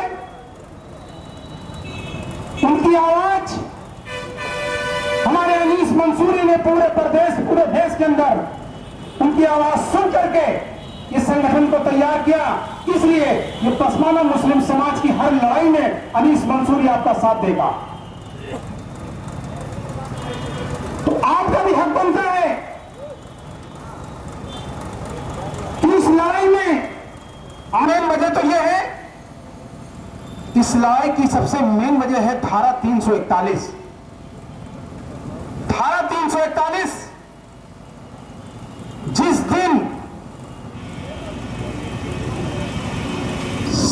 सेंट्रल सरकार, कांग्रेस सरकार इस धारा 341 को बहाल कर देगी, उस दिन ये पसमानदा मुस्लिम समाज का अपने आप, ये पसमानदा मुस्लिम समाज का अपने आप तरक्की हो जाएगी। आप लोगों को किसी से लड़ने की जरूरत नहीं पड़ेगी। संघर्ष करो, हम तुम्हारे साथ हैं। जिंदाबाद जिंदाबाद जिंदाबाद जिंदाबाद जिंदाबाद। धारा 341 की पूरी डिटेल अभी हमारे राष्ट्रीय अध्यक्ष आपको बताएंगे कि हमको उससे क्या फायदा मिलने वाला है और हमको नहीं मिला है तो हम आज कहां पहुंच गए हैं उसकी वजह से। जिस दिन ये धारा 341 बहाल हो जाएगी उस दिन हमारे लोग सरकारी नौकरियों में और हर हिस्सेदारी में हमारा योगदान होने लगेगा। हम इंशाअल्लाह अपने आप तरक्की कर जाएंगे। हम भी कोई राजनीतिक या कोई नेता नहीं है, आपके जैसे ही आपके एक भाई हैं। हम भी अपना कारोबार लखनऊ में छोटा मोटा करते हैं। कारोबार करने के बाद में हमने अनीस भाई को देखा कि पूरे प्रदेश के अंदर मंसूरी समाज का काम करते थे, और जब जाते थे तो ये देखते थे कि अनीस भाई अपनी कौम के लिए किस तरह के दिन रात मेहनत करते हैं। वही देख करके हमारे अंदर भी एक जज्बा जगा, और उसको देखने के बाद में हमने भी कहा अनीस भाई अगर आप अपनी मंसूरी समाज के लिए अगर करते हैं तो हम भी इंशाअल्लाह अपने रैन समाज के लिए दिन रात मेहनत करेंगे, हम भी दौड़ेंगे आपके साथ में। तो अनीस भाई ने कहा यह पसमानदा मुस्लिम समाज एक ऐसा संगठन है जिसमें 40 पिछड़ी बिरादरी आती है। आप लोग को शायद नहीं मालूम होगा, ये पसमानदा मुस्लिम समाज में 40 पिछड़ी बिरादरी आती है, जिसका संगठन पसमानदा मुस्लिम समाज के नाम से है। ये एक सामाजिक संगठन है, इसलिए इसको राजनीतिक नहीं कह सकते हैं, क्योंकि हम अगर राजनीतिक में हम इसको अगर अपना बनाते तो शायद हमको कोई पसमानदा मुस्लिम समाज की बात सुनने वाला नहीं होता। हमारे राष्ट्रीय अध्यक्ष जी ने ये पसमानदा मुस्लिम समाज का संगठन इसलिए तैयार किया कि हम उन पिछड़े बेचार सहारा मजलूम जिनके घर में 2 वक्त की भी रोटी नहीं है, बच्चे स्कूल नहीं जा सकते, कारोबार नहीं कर सकते, कोई उनको फायदा नहीं मिलता है, तो उसको हक दिलाने का हमारे राष्ट्रीय अध्यक्ष अनीस मंसूरी साहब ने बेड़ा उठाया है। तो हम आप सब मिलकर ये वादा करते हैं कि हम अनीस भाई को इतना मजबूत करेंगे कि इंशाअल्लाह हमारे हक की लड़ाई ये उत्तर प्रदेश से लेकर के सेंट्रल दिल्ली तक की हमारी लड़ाई लड़ेंगे। मैं और सभी बिरादरियों से भी मैं अपील गए हैं उस सब इस पसमानदा मुस्लिम समाज के संगठन को और मजबूती से कामयाब करें। कामयाबी हमें तभी मिलेगी जब आपके साथ में 1, 2, 3, 4 करके दिन पे दिन आपकी संख्या बढ़ती जाएगी, इंशाअल्लाह हम कभी कामयाब हो सकेंगे। वरना अगर हम इसी तरह आपकी बात, हमारी बात अगर आप सुन के घर चले जाएंगे और घर में बैठ जाएंगे तो हमारा भी मेहनत करना भी बेकार हो जाएगा। हम भी अपना कारोबार छोड़ के आपके बीच में आए हैं इसलिए कि हम भी अपने भाइयों को आगे बढ़ा सकें, आप लोग की बातों को हम आगे पहुंचा सकें, हम अनीस मंसूरी साहब के कंधों को मजबूत कर सकें। अगर आप हमारा साथ देंगे तो हम इंशाअल्लाह अनीस भाई को और मजबूत करेंगे, ताकि अनीस भाई ये पसमानदा मुस्लिम समाज को उस बुलंदी पे ले जाएंगे जहां ये समाज बहुत पिछड़ा हुआ है, और इसको उठाने के लिए पूरी आप लोगों का जिम्मेदारी बनती है। इसलिए हम आपसे ये वादा करते हैं कि इस पसमानदा मुस्लिम समाज को आप लोगों का बहुत जरूरी, बहुत साथ चाहिए। अगर सब एक साथ मिलकर हम इसको कामयाब करेंगे तो इंशाअल्लाह ये पसमानदा मुस्लिम समाज की समस्याओं को हम सब बहुत जल्दी दूर कर सकते हैं। मैं आप लोगों से एक बात फिर गुजारिश करना चाहता हूँ, एक साथ एकजुट होकर के इस समाज को, इस पसमानदा मुस्लिम समाज को और ताकत दें और मेहनत करें। जिस दिन इंशाअल्लाह इस मेहनत की रिजल्ट आपको दिखाई देगा, उस दिन हमारे बच्चों को इंशाअल्लाह नौकरियों में और उनके खाने पीने की कमी में बहुत फर्क दिखाई देगा। मैं आप लोगों से सही इजाजत चाहता हूं, क्योंकि मुझे ज्यादा बोलना नहीं आता है। मैं आपके छोटा सा भाई हूं, अगर मुझे कहने सुनने में कोई गलती हुई हो तो मैं माफी चाहता हूं। मैं आपकी बात ही खत्म करते हुए खुदा हाफिज। आखिर में एक बात ये कही कि मुझे कहना और सुनना नहीं आता है, लेकिन मैं पूरी तरह से ये गवाही देता हूँ कि आप जो दिल के अंदर सच्चाई से जिस बात को महसूस कर रहे हैं उस बात को हर दिल समझ लेता है। और आपकी एक एक बात तो मैंने गौर से सुना और हमेशा सुनता रहता हूँ और आपकी तड़प को महसूस करता रहता हूँ। अल्लाह ताला आपके हौसले को कामयाब करे। अब मैं उस शख्सियत को और बहुत संजीदगी के साथ आपसे गुजारिश करूंगा कि एक एक बात को आप उस शख्सियत की सुनिएगा, एक तकरीर की तरह मत सुनिएगा, एक मकसद की तरह उस बात को सुनिएगा, क्योंकि सारी बात का निचोड़ और जिस मकसद के लिए यहाँ हम आए हैं वो एक एक मकसद अनीस भाई की ज़बान से जब आप सुनेंगे और उस पर आगे गामजन होंगे, अमल करेंगे इंशाअल्लाह बहुत जल्दी। और आपको ये बताऊं कि 60 साल में जो कामयाबी नहीं मिली थी वो अनीस भाई के इस 5 साल के सफर में मिली है। और पसमानदा कौमों को राजनीतिक शक्तियां जो हैं, जो बिल्कुल अवॉइड करती थी, आज पहचानने लगी हैं। आज आपको मंसूरी, रायनी, अंसारी, कुरैशी और जो भी तमाम नाम से सब जानने लगे हैं और ये पहचानने लगे हैं कि ये पसमानदा मुस्लिम समाज के अंग हैं। मैं इससे पहले अनीस भाई को दावत दूं, उनकी शान में सिर्फ एक शेर कहना चाहता हूं। जो अनीस भाई ने हमें सबक दिया है वो ये दिया है कि रगों में दौड़ते फिरने के हम नहीं कायल, जो आँख भूमि से न टपका तो वो लहू क्या है।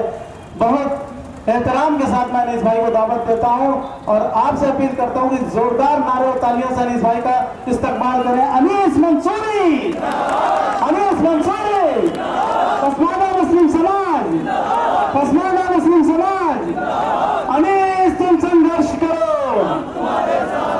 अनीस मंसूरी साहब आपसे मुखातिब हैं और मैं फिर गुजारिश करता हूं कि एक एक बात को बहुत संजीदगी के साथ।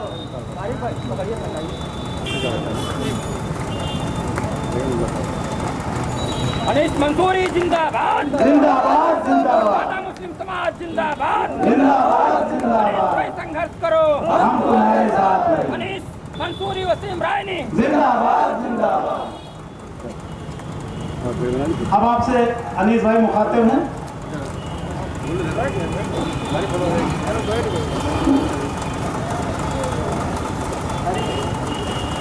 आज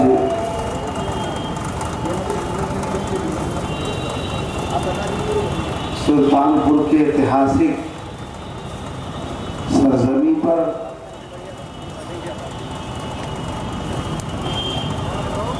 मजरू सुल्तानपुरी के सरजमी पर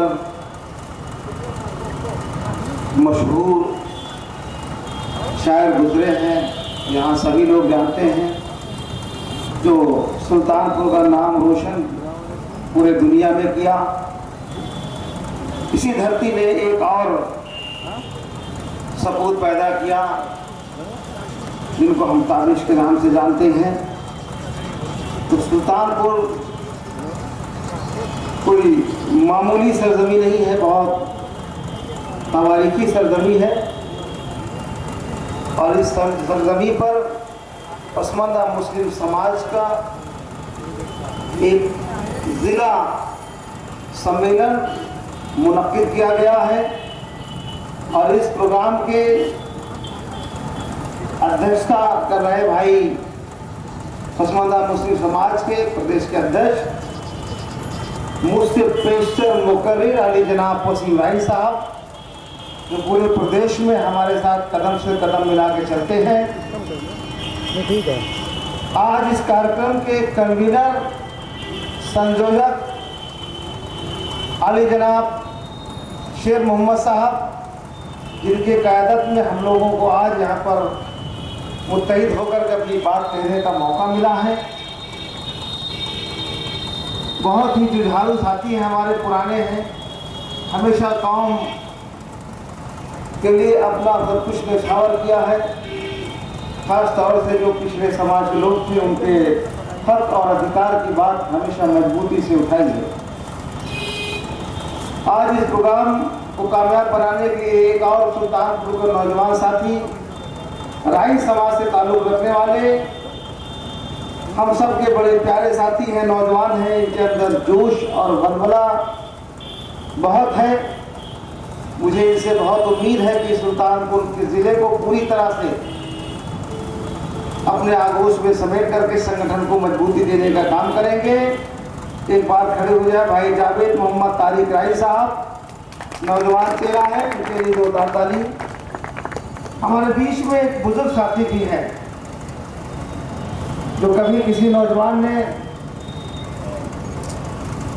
इस जिम्मेदारी को निभाने के लिए अपनी मजबूरी बता। जिलाध्यक्ष इन्होंने प्रोग्राम रखा, लेकिन एक आध बार मैं भी नहीं आ पाया और एक बार परमिशन नहीं मिला। चलिए अल्लाह अल्लाह करके तीसरी बार प्रोग्राम हो गया आप लोग दुआओं से। हमारे बीच में प्रतापगढ़ से आए अभी जोशी तहरीर फैजाबाद से तशरीफ लाए हमारे भाई नौशाद अली मंसूरी साहब, जो नौजवान हैं, इन्होंने काफ़ी काम किया।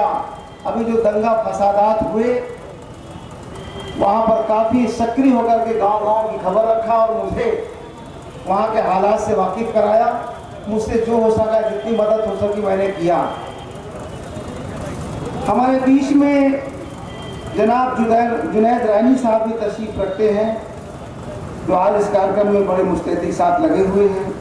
हमारे बीच में जनाब घोसी समाज से ताल्लुक़ रखने वाले भाई वसीम साहब, आप भी तशरीफ फरमा है। हमारे बीच में जनाब मुमताज हुसैन साहब और अतीक कस्सार साहब, जो मुस्लिम धोबी से समाज से ताल्लुक़ रखते हैं, जिसे कस्सार हम लोग कहते हैं।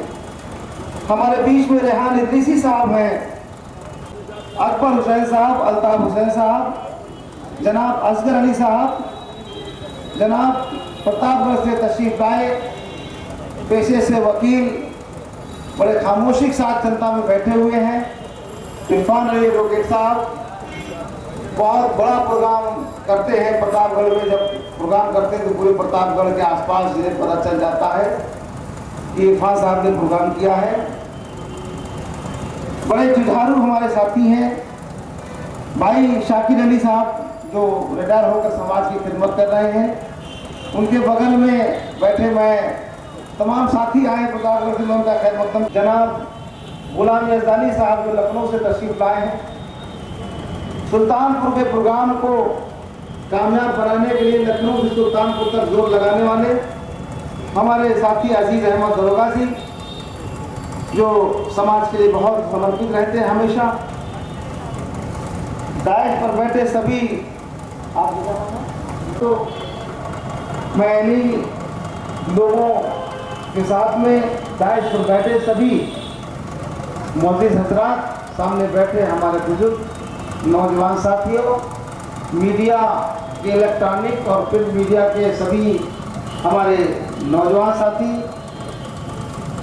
आज इस कि पसमानदा है क्या। पसमानदा एक फारसी लफ्ज है, इसका मतलब कि सबसे पिछड़ा हुआ। जो मुसलमान पसमानदा है, जो मुसलमान समाज में बराबरी का दर्जा हासिल नहीं कर सका, उपेक्षित समाज, वो पसमानदा है। वो मुसलमान जो तालीम के मैदान में बुरी तरह से पिछड़ गया, वो पसमानदा। वो मुसलमान जिसके माशी हालात आर्थिक क्षेत्र में भी बहुत बुरी तरह से पिछड़ा, इन सब क्षेत्रों में पिछड़ने वाला वो मुसलमान पसमानदा है। इसमें मुसलमानों में कुछ 44 जातियां होती हैं, 40 बिरादरी के पिछड़ी समाज के लोग हैं, पिछड़ी जाति के लोग हैं। बाकी 4 बिरादरियां शेख, सैयद, मुगल, पठान, ये ऊंची जात की बिरादरी के हैं। लेकिन बहुत से लोग ये समझते हैं कि पसमानदा केवल पिछड़ी जातियों की तहरीक है। पसमानदा मुस्लिम समाज पिछड़ी जातियों में जो 40 लोग पिछड़े हैं, वो तो हमारे साथ है ही हैं। इसके अलावा जो अशराफिया तबके ऊंचे मुसलमानों में जो लोग सभी क्षेत्रों में पिछड़ गए, वो भी पसमानदा हैं। शेख, सैयद, मुगल, पठान में जो गरीब तबका है, इन 5-7 क्षेत्रों में पिछड़ गया, वो भी पसमानदा है। इसलिए कभी अगर कोई कंट्रोवर्सी पैदा करे, गलत फहमी पैदा करे, तो ये बता देना इसमें सभी सारे मुसलमान आते हैं। जो सभी क्षेत्रों में पिछड़ा है वही पसमानदा है। मुसलमानों में कुल आबादी का, जो मुसलमानों कुल आबादी है उत्तर प्रदेश के अंदर, इस आबादी का 85% मुसलमान पिछड़ी जात के हैं और 15% मुसलमान अगड़ी जात के हैं। उन 15% मुसलमानों में भी पसमानदा वो लोग हैं और गैर पसमानदा वो लोग हैं। जो मुसलमान, कुछ मुसलमान सियासत में पूरी तरह से हावी है, अपनी भागीदारी बनाए हुए हैं, वो 1% मुसलमान है। 1% मुसलमान ऊंची जातियों की बात कर रहा हूं। 1% मुसलमान सरकारी नौकरियों में है। 1% मुसलमान जमींदार तबका है। 1% मुसलमान वो बड़े व्यापार में है। तो 15% में 4% मुसलमान पूरी तरह से मजबूत है और अपना काम कर रहा है। लेकिन उनमें भी 15% मुसलमानों में 11% पसमानदा ही है। हम उनकी बात करते हैं क्योंकि वो भी हमारे लोग हैं, हमारे मुसलमान भाई हैं, हमें उनकी हक की बात करनी चाहिए। लेकिन अफसोस कि जो रिजर्वेशन की बात हम लोग करते हैं, इसका लाभ उन्हें नहीं मिल सकता। इसलिए नहीं मिल सकता कि लाभ केवल रिजर्वेशन का संविधान में आपके मुसलमान हैं, बैकवर्ड का रिजर्वेशन इनको मिल सकता है, बाकी लोगों को नहीं मिल सकता। इसलिए वो ऊंचे जात के मुसलमानों के लिए हम अलग से कोई डिमांड करते हैं जिसमें उनके बच्चे भी पढ़ लिख सके, हम उनकी बात करते हैं। लेकिन मेरे दोस्तों, आज जो पिछड़ी जात के मुसलमान हैं, इनके हालात बहुत ज़्यादा ख़राब हैं।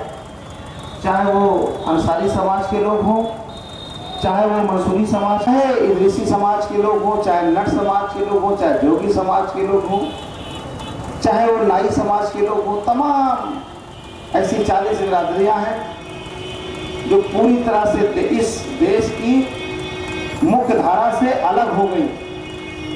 ऐसी जातियां हैं। वजह यह थी कि हम पिछड़ी जातियों के पास कुछ न कुछ आबाई पेशा था, पुश्तैनी धंधा था।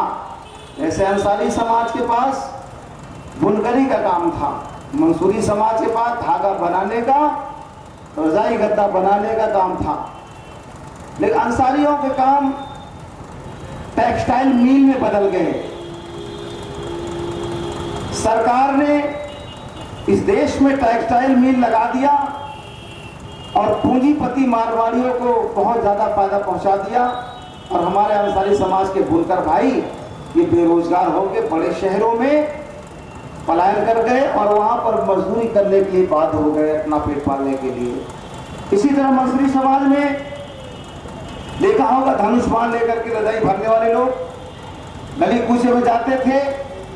आज इस मशीनीकरण युग में, आधुनिकीकरण युग में वो भी धंधा हमारे हाथों से छिन गया और छिन करके पूंजीपतियों के हाथ में पहुंच गया। अब तो रिलायंस, अनिल अंबानी भी गद्दा और बिस्तर रजाइयां बनाने लगे। हमारा काम खत्म हो गया। उसी तरह से कुरैशी समाज के लोग हैं जो बड़ा जानवर काटते हैं, छोटा जानवर काटते, सब कुरैशी हैं। बड़ा जानवर काटने वाला तो बेचारा मोहल्ले में चिक डाल के, पर्दा डाल के काट लेता है, चलो ठीक है मुस्लिम बस्ती में। लेकिन छोटा जानवर वाला ये बाजारों में जाता है। बाजारों में जब साप्ताहिक बाजार लगती है तो ये एक हफ्ता बेचारा बाजार में गिनती किए रहता है। आज फला जगह की बाजार है, कल फला जगह की बाजार, कल फला जगह की बाजार है। 3-4 जानवर लेके बाजार में जाता है और बाजार से 500 मीटर दूरी पर किसी बाग में पेड़ के नीचे अपना जानवर काटता है। सारे लोग, सब्जी वाले, राशन वाले, मसाला वाले, जितने भी लोग हैं सब बाजार में सीना तान के दिल खोल के दुकान रखते हैं। लेकिन वो बेचारा हमारा चिकवा समाज का आदमी वो बाजार के कोने में जा करके और वहाँ पर गोश्त काटता है। जैसे जानवर काटता है, चलो भाई 1 किलो तुम भी ले जाओ, 1 किलो वो भी ले गए। तो अब 3 जानवर में वो 2-3 किलो गोश्त, 4 किलो गोश्त उसके निकल गए तो उसको कितना फायदा होता है। नंगा क्या खाएगा, क्या निचोड़ेगा, क्या नहाएगा, क्या निचोड़ेगा। तो इसलिए वो भी बेचारा दिलवत अहमद और कुर्ता शर्ट में अपनी पूरी जिंदगी काट दिया, तरक्की के रास्ते पे नहीं जा पाया। सरकार को चाहिए था कि उनके लिए भी जो गोश्त का कारोबार था केवल कुरैशियों के हाथ में होना चाहिए था। और जो देश विदेश की सप्लाई के काम स्लॉटर हाउस बना के जो लाइसेंस सरकार ने मारवाड़ियों को दे दिया, पूंजीपतियों को दे दिया, वो लाइसेंस कुरैशी समाज को देना चाहिए था। और उसमें ये भी डाल देते कि इनके स्लॉटर हाउस में केवल कुरैशी समाज के लोग ही काम कर सकेंगे, दूसरा कोई नहीं कर सकेगा। उसी तरह राइन समाज के लोगों का मसला था, ये बेचारे फुटपाथ पे टाट बिछा करके सब्जी का कारोबार करते हैं। बहुत से लोग ठेला पे लेकर के मोहल्ले में फेरी का काम करते हैं। जिन गरीब राइनियों के पास ठेला नहीं होता तो झौए में रख करके सब्जी आवाज लगा के गली गली बेचते हैं। इसीलिए आपने देखा होगा कि ज्यादातर रानी समाज के लोग डार्क उनका रंग होता है, क्योंकि तारिक साहब ने बेचा नहीं इसलिए इनका रंग साफ है, अंदर रहे। लेकिन अमूमन इसलिए कि धूप और धूप में बेचारे दिन भर रखते हैं, दुकान फुटपाथ रखे, धूप आई धूप में बेचते हैं। फुटपाथ में के अलावा जो चक्कर लगाते धूप में बेचते हैं, तो दिन भर बेचारे धूप में रहते हैं। तो बताइए इनके ऊपर गोरापन कहाँ से आएगा। ऐसे लोगों ने अपने बच्चों को पालने के लिए अपने शरीर से समझौता किया,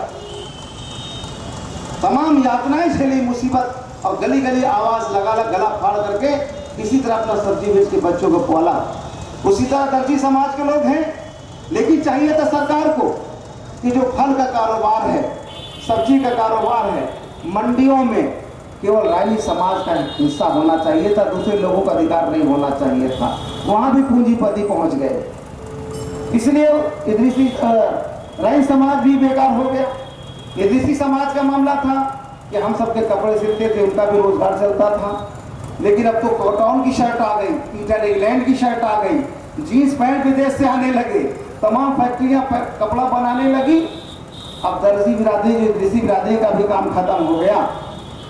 सरकार को चाहिए था कि इनको भी जो टेक्सटाइल मिल लग रहे थे, जहां कपड़े बनते हैं, इसमें भी इनको भागीदारी देना चाहिए था कि उस कंपनी में, उस फैक्ट्री में केवल इदरीसी समाज के लोग काम करेंगे, तब शायद इदरीसी समाज के भी धंधा बच जाता।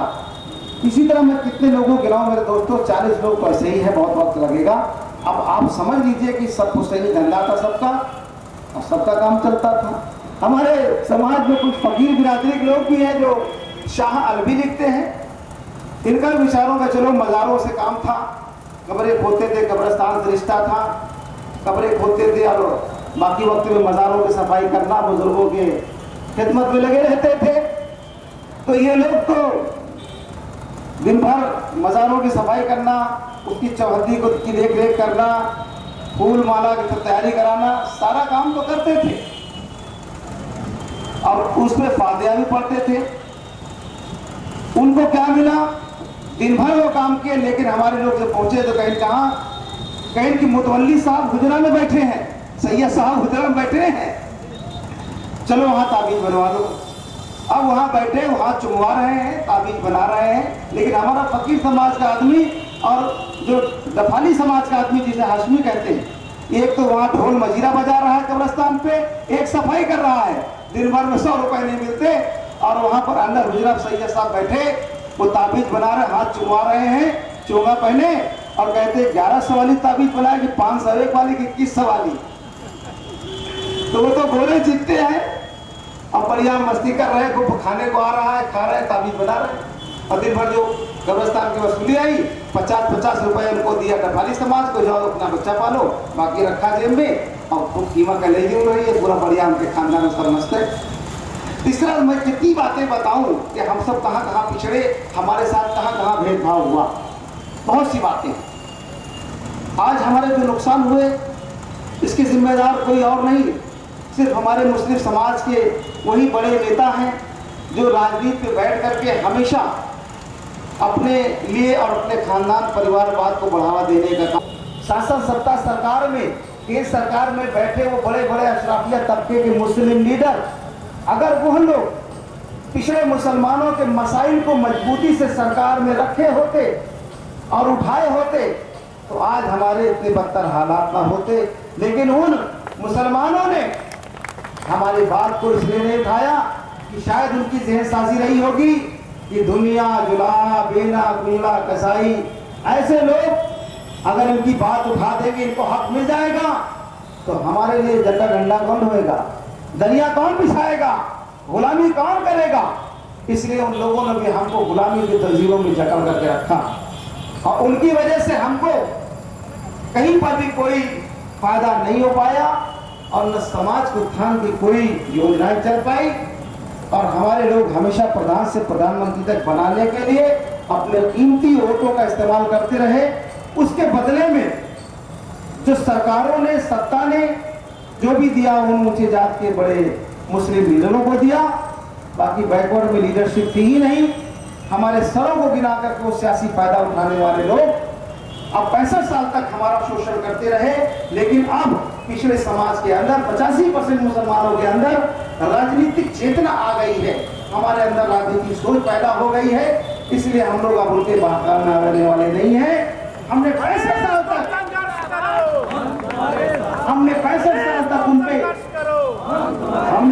साल तक उन पे यकीन किया, उन पे अपना यकीन रखा कि शायद हमारे लिए कुछ करेंगे। जब हमने देखा कि अंदर एक लीडरशिप डेवलप हो रही है और इंशाअल्लाह ताला हमारे लोग जागरूक हो रहे हैं, इसी तरह कार्यक्रमों के माध्यम से तमाम लोगों के अंदर राजनीतिक सोच पैदा हो रही है।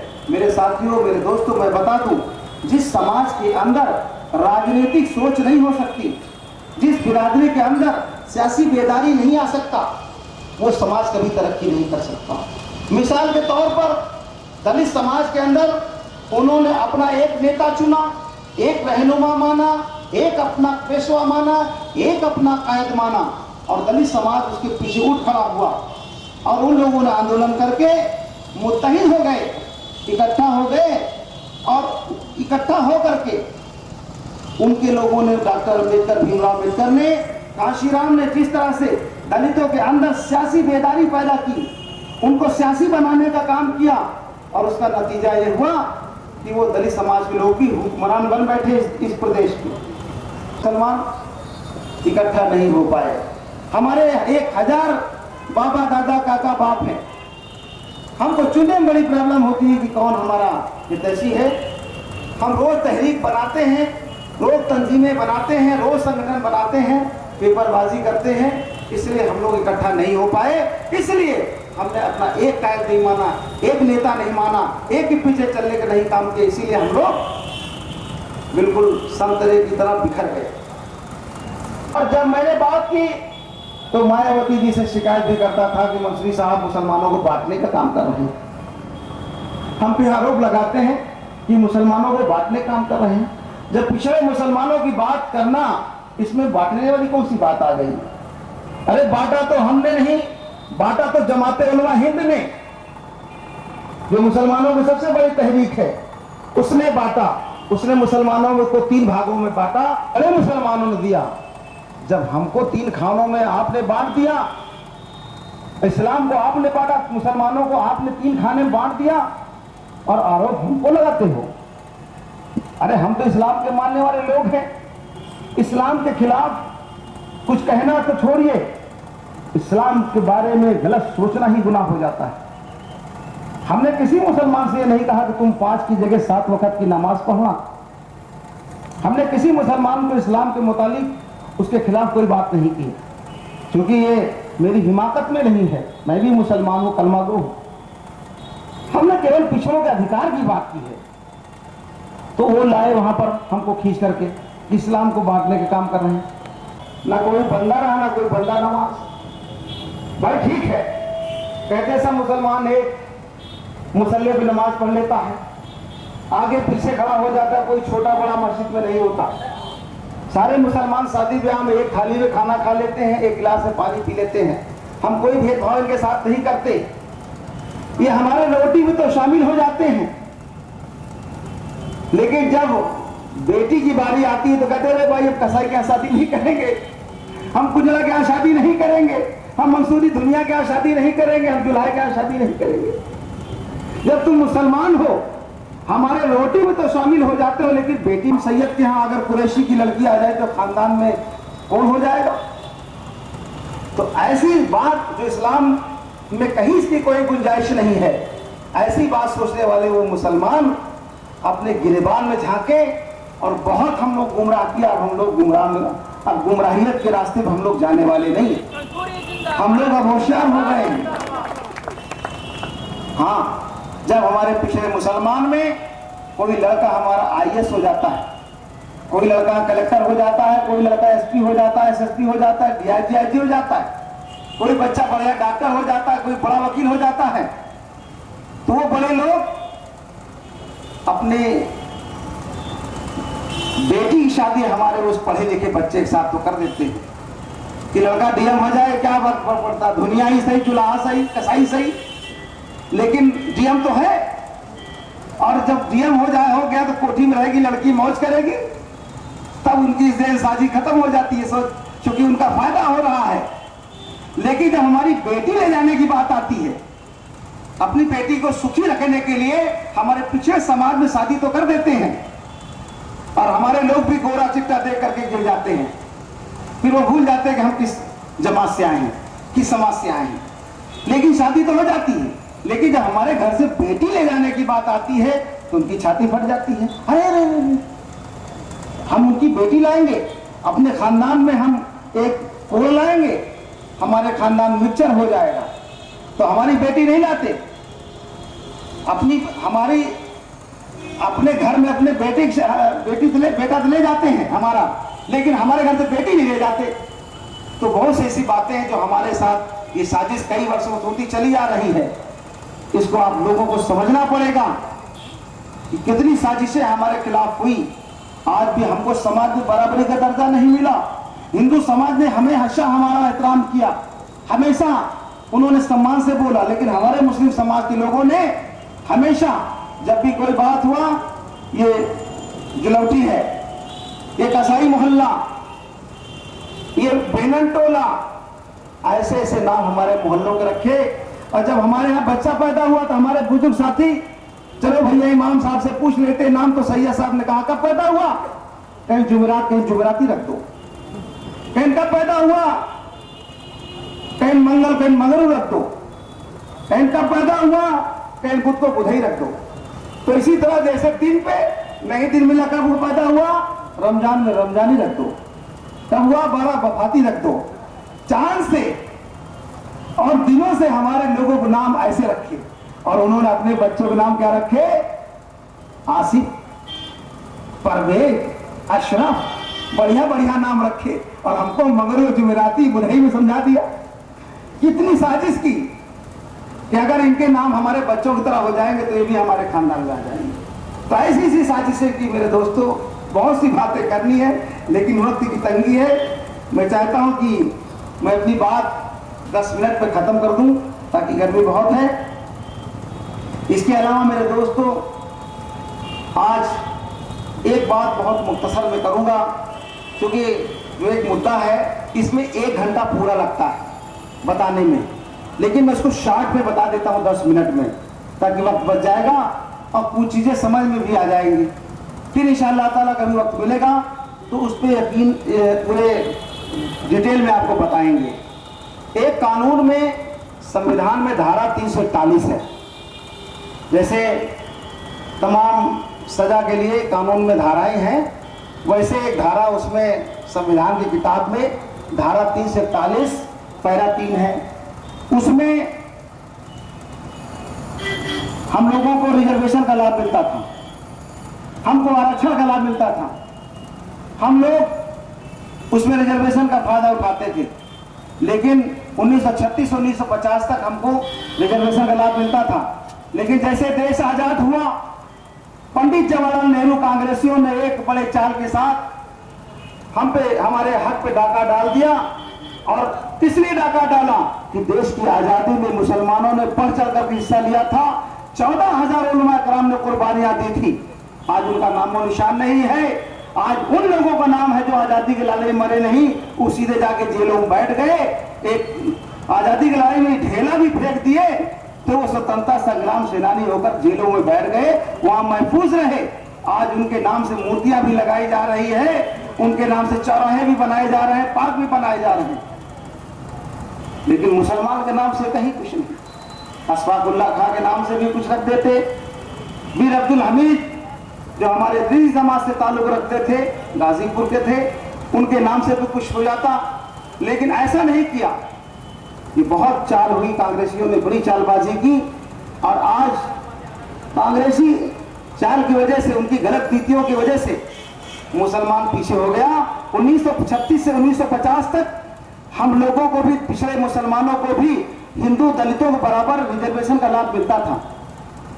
दलित चमार बिरादरी और पासी बिरादरी जो भी दलित समाज के लोग थे, उनके बराबर हमारे पिछड़े जातियों को भी लाभ मिलता था। लेकिन जब देश आजाद हुआ, भारतीय संविधान लागू हुआ, उसमें पंडित जवाहरलाल नेहरू कांग्रेसियों ने हिकमत अमली के साथ में धारा 341 में मजहबी पाबंदी लगा दी और कहा कि जो शख्स धारा 341 का लाभ चाहता है उसे हिंदू होना पड़ेगा। कहीं न कहीं साजिश की है जवाहरलाल नेहरू ने कि शायद मुसलमान रिजर्वेशन के फायदे के चक्कर में अपना मजहब बदल ले, लेकिन इस्लाम का मानने वाला मुसलमान सच में इसने आरक्षण को लात मार दिया और इस्लाम को गले लगा लिया। मेरे दोस्तों, आज वही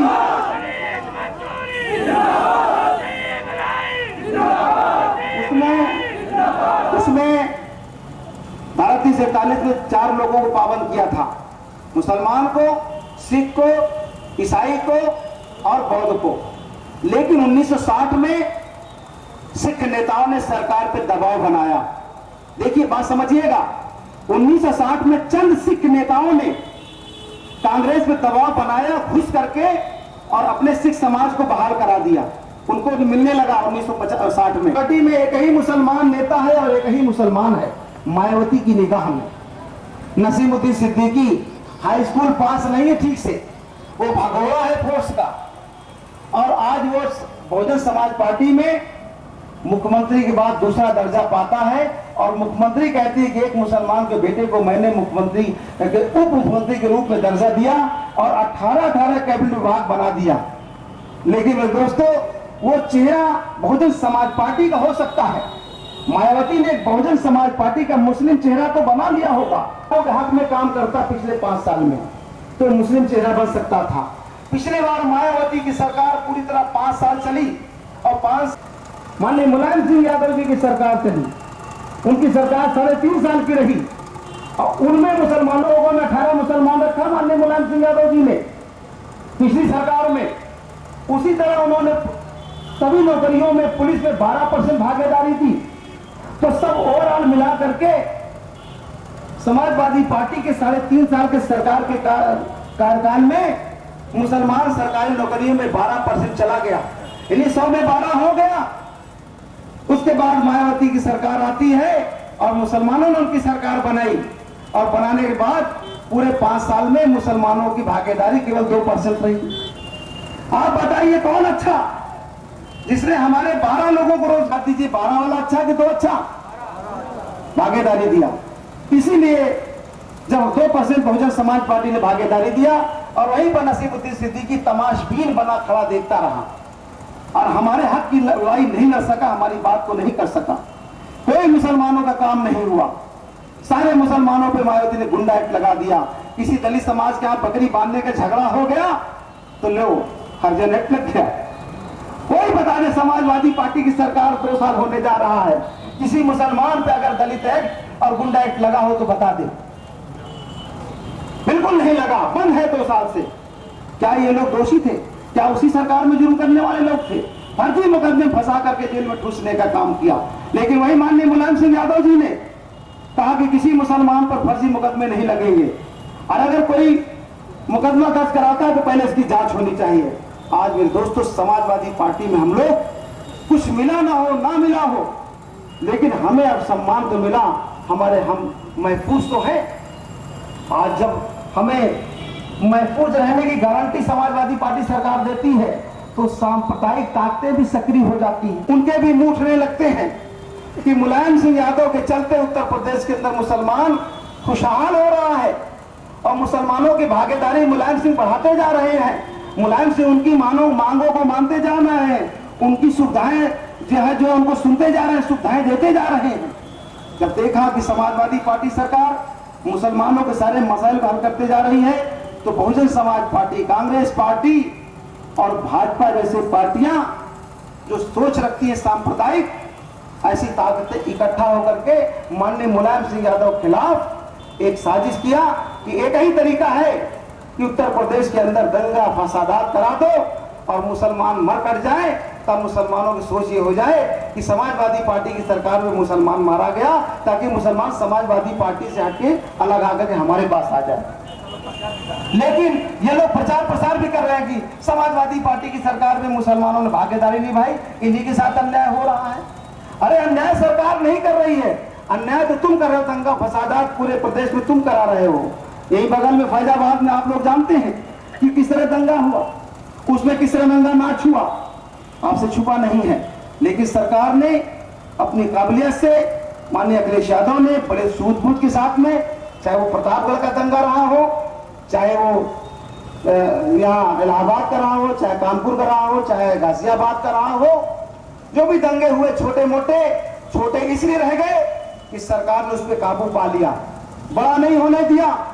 लेकिन जब इन लोगों ने देखा कि सरकार मुस्तैद है, दंगा नहीं होने दे रही है, तो 84 कोसी परिक्रमा का भी जाल बनाया। इसमें मुख्यमंत्री जी ने अपने हाथ में पूरा कमान संभाला और माननीय मुलायम सिंह का पुराना ट्रैक रिकॉर्ड भाजपाइयों ने याद किया। याद रखो 1992 का केस याद होगा सबको कि मुलायम सिंह ने जो 1992 जब मुख्यमंत्री थे, उन्होंने कहा कि है मुस्लिम साहब, और वहां के जो हालात इतने बदतर हो रहे थे, हालात बिगड़ रहे थे, वहां के अफसरों ने, नौकरशाहों ने, पुलिस विभाग महात्मा ने, सभी ने यहाँ पर सरकार को जो सूचना दिया कि सब ठीक है, हम कंट्रोल कर रहे हैं। कंट्रोल नहीं कर पाए, तमाशा देखते रहे, क्योंकि सारे नौकरशाह भी अब चाहने लगे उत्तर प्रदेश के अंदर कि भाजपा की सरकार आ जाए। सारे लोग माननीय मुलायम सिंह यादव से को आगे बढ़ाना नहीं चाहते, इसलिए सारी सोच, सारी ताकतें इकट्ठा केंद्र से मिलिट्री बुलाई और वहां पर लगा दिया, तब दंगे पे जाके काबू मिला।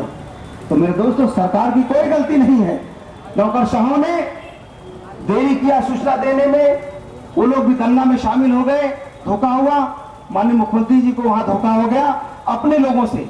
लेकिन जब जैसे पता चला, बड़े मजबूती के साथ, सूझबूझ के साथ माननीय नेताजी को दिल्ली की कुर्सी पर बैठने की जब बारी आती है तो वहां पर उनको नहीं चाहते कि ऐसे लोग बैठे, क्योंकि वो भी पिछड़े में से हैं।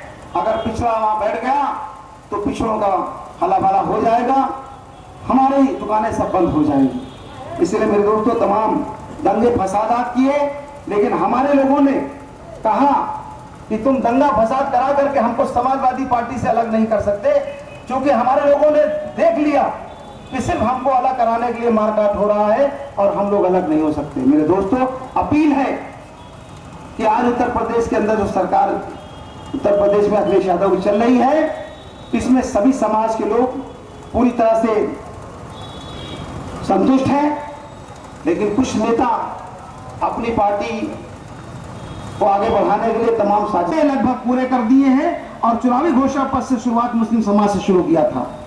चाहे कब्रिस्तान बांधने का मसला हो, चाहे वो बच्चियों को 30,000 देने का मसला हो, चाहे स्कूल में वजीफा देने का मसला हो, चाहे पीएससी पुलिस में भर्ती का किसने किया, मुसलमानों को 12% अपने सरकार में नौकरी किसने दिया, उर्दू ट्रांसलेटर किसने भर्ती किया, उर्दू का अध्यापक किसने भर्ती किया, मोहल्लों में को अध्यापक बनाने का रास्ता किसने साफ किया। अगर ऐसे तमाम हजारों काम अगर समाजवादी पार्टी के हम गिनाते रहे तो मेरे दोस्तों शाम हो जाएगी। बहुत चीजें ऐसी हैं, अपने बुकलेट में उन्होंने छाप करके छापा है, पढ़िएगा, बंटवाया है, लेकिन आज ऐसी सरकार अगर हमने उनके बहकावे में खो दिया तो मुझे बहुत मुसीबत हो जाएगी। आज सुल्तानपुर की जनता से मैं अपील करके जाना चाहता हूं कि समाजवादी पार्टी ने लोकसभा में जो भी प्रत्याशी आपके बीच में भेजे, जो भी प्रत्याशी आपके बीच में आए, समाजवादी पार्टी का टिकट लेकर के लड़ने आए, वो किसी भी जाति समुदाय का हो, किसी भी जाति का हो, कोई भी हो, आप सब लोगों को उसको कामयाब बना के भेजना इसलिए जरूरी है कि अगर केंद्र सरकार में माननीय मुलायम सिंह एक सीट से नहीं बैठ पाए तो सुल्तानपुर के लोग, सुल्तानपुर जनता कभी अपने आप को नहीं माफ कर पाएगी। इसलिए अगर सच में चाहते मनीष मंसूरी आपके अधिकार की बात दिल्ली में बैठ के करे, आज लखनऊ में कर रहा है, कल दिल्ली में बैठ के करे, तो दिल्ली में समाजवादी पार्टी की सरकार बनाना होगा, माननीय मुलायम सिंह यादव को इस देश का प्रधानमंत्री बनाना होगा मेरे दोस्तों, तभी हक मिलेगा।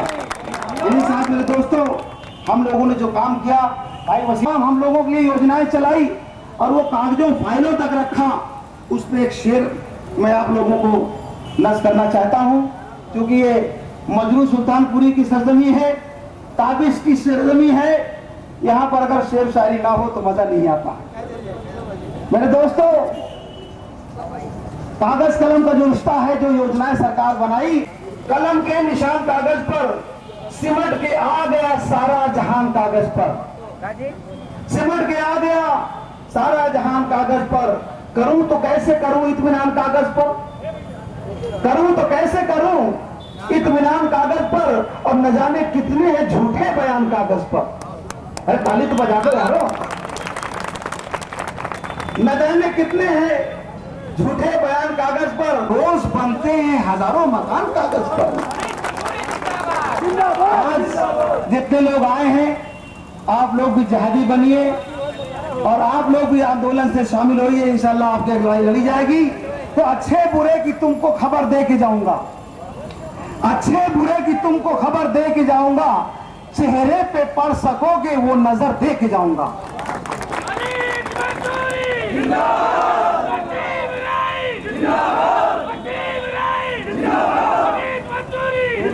अच्छे बुरे की तुमको खबर दे के जाऊंगा, चेहरे पे पढ़ सकोगे कि आज हमारे चेहरे पे रोशनी नहीं है, खुशियां नहीं है, इसको पढ़ो, मैं वही पढ़ाना चाहता हूं। अच्छे बुरे की तुमको खबर दे के जाऊंगा, चेहरे पे पढ़ सकोगे वो नजर दे के जाऊंगा।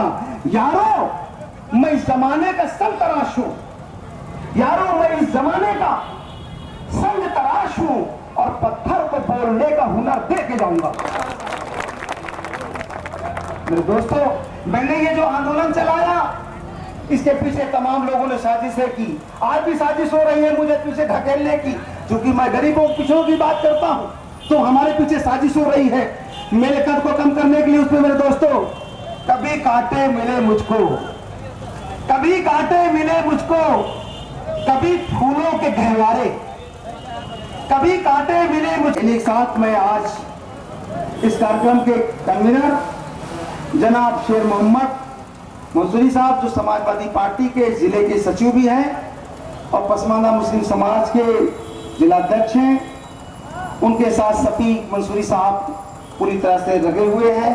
भाई तारिक रानी साहब का और उनके साथ जो भी नौजवान साथी इस कार्यक्रम को कामयाब बनाने के लिए अपना पूरा जोश और बलबला दिखा करके इस प्रोग्राम को मंजिल मकसूद तक पहुंचाया। अभी हमारे एक साथी, में उनका नाम भूल गया, बड़े नौजवान साथी हैं, वो जो विधानसभा के अध्यक्ष हैं, भाई पीर मोहम्मद साहब, बड़े जोशीले हैं, बड़ी जोशीली तकरीर करते हैं। उनके सीने में बड़ा दर्द है, समझने की कोशिश करिए कि हो सकता है मेरे जैसा दर्द उनके सीने में भी हो। तो बहुत जोश और बलबला उनके अंदर, मैं उनकी बहुत इज्जत करता हूँ और उनको बता देना चाहता हूँ कि जो उन्होंने कहा कि इतने कम लोग हैं, अरे मैंने तहरीक 20 लोगों से शुरू किया था, 20 लोग आते थे उस कार्यक्रम में, अल्लाह के साथ कहा सैकड़ों लोग हैं और ये आंदोलन चला है। अभी चूंकि सुल्तानपुर में लोग जागे नहीं हैं, मैं मुरादाबाद उधर पश्चिम में जाता हूँ तो 200 से 250 आदमी एक एक चौराहे पर इस्तेकबाल के लिए खड़े होते हैं पसमानदा के लिए। आप लोगों ने रैली में देखा होगा कि लाखों आदमी रैली में इकट्ठा हुआ, क्योंकि अभी सुल्तानपुर लोगों ने जो कुछ देखा ही नहीं है, जो दिखता है वही तो बिकता है, अभी देखा नहीं है इसलिए नहीं समझ में आ रहा है। लेकिन जब इसी तरह तहरीकें आगे कार्यक्रम करेंगी, लोग जानेंगे समझेंगे, तब तो लोग जुटेंगे। मैं भाई उन्होंने कहा कि आज जितने लोग हैं मैं बहुत खुश हूँ, किसी भी काम को अंजाम देने के लिए इतने लोग बहुत हैं मेरे दोस्तों, इतने लोग बहुत हैं। इन्हीं साथ में अपने भाई वसीम रानी साहब का भी शुक्रिया अदा करता हूँ, जो कि इतने बड़े व्यापारी होकर के पसमानदा मुस्लिम समाज के हक और हुकूक की लड़ाई लड़ने के लिए पूरे प्रदेश में हमारे साथ तन मन धन सबसे जुड़े रहते हैं। और प्रतापगढ़ से आए हुए हमारे जमील भाई और इरफान एडवोकेट साहब, शाकिर भाई, वो हमारे चचा बैठे हुए हैं। मैं सभी उनके टीम के लोगों का, संगठन के लोगों का मुबारकबाद, आभार व्यक्त करता हूं। फैजाबाद से भी आए हमारे जो भी पौधेदारान हैं, मैं उनका भी आभार व्यक्त करता हूं, शुक्रिया अदा करता हूं। जनपद सुल्तानपुर से आए तमाम हमारे नौजवान साथी, बुजुर्ग हजरात और मीडिया के, और इस प्रोग्राम में जो कामयाबी के लिए पुरजोर कोशिश में लगे हमारे साथियों को, सबका दिल की गहराइयों से शुक्रिया अदा करते हुए एक शेर आपके बीच में रखूंगा और रुखसत हो जाना चाहूंगा। आज तरक्की का दौर है, इस दौर में हम तो इस तरह सोचते हैं, जो हमारे हालात हैं, न मंदिर न मस्जिद का खम देखते हैं हम लोग, न मंदिर न मस्जिद का खम देखते हैं, हम तो सिर्फ गरीबों की आंखों को नम देखते हैं, गरीबों की आंखों को नम देखते हैं। जिंदाबाद अनीस मंसूरी तारिक भाई जिंदाबाद जिंदाबाद। अनीस मंसूरी वसीम रानी। हमारे बीच में गुलाम रसूल साहब, शमीम राइन साहब, लैया भैया, जो वाकई अनीस भाई आप इस दौर के संतराश हैं और आपने एक ऐसे पत्थर पे कसीदाकारी की है जिसको लोगों ने गुमनाम समझ के किनारे लगा दिया था। बहुत खूब अनीस भाई, और आप जो है मुबारकबाद, आपको बहुत बहुत मुबारकबाद।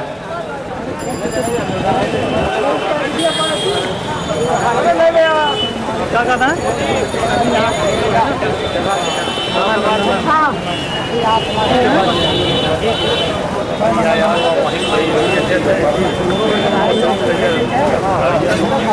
वो चले थे क्या करें, वो तो हुई है ये भी अनीस मंसूरी जिंदाबाद जिंदाबाद। वसीम राय जिंदाबाद जिंदाबाद जिंदाबाद। अनीस मंसूरी वसीम राय जिंदाबाद जिंदाबाद। वसीम राय तारिक राय जिंदाबाद जिंदाबाद।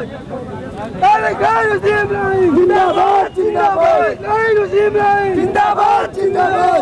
तारिक भाई जिंदाबाद जिंदाबाद।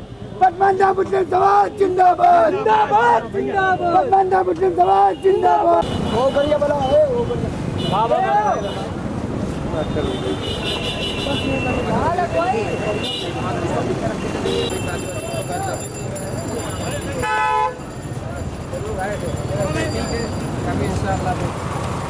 जा रहे हैं।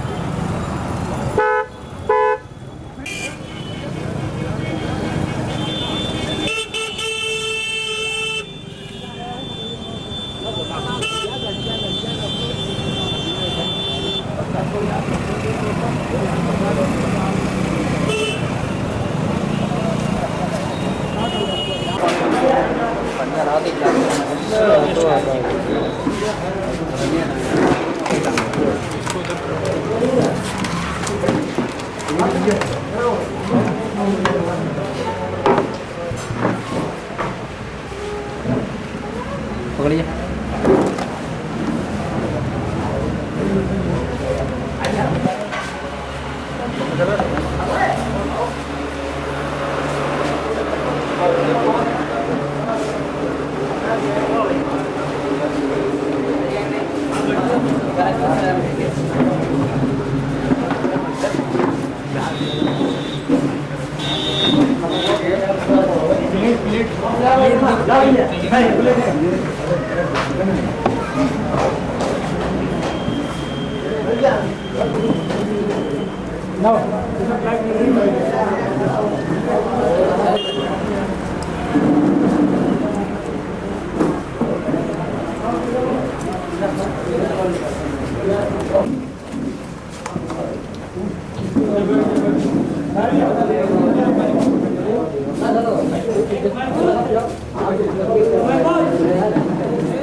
और पीछे निकल जाओ।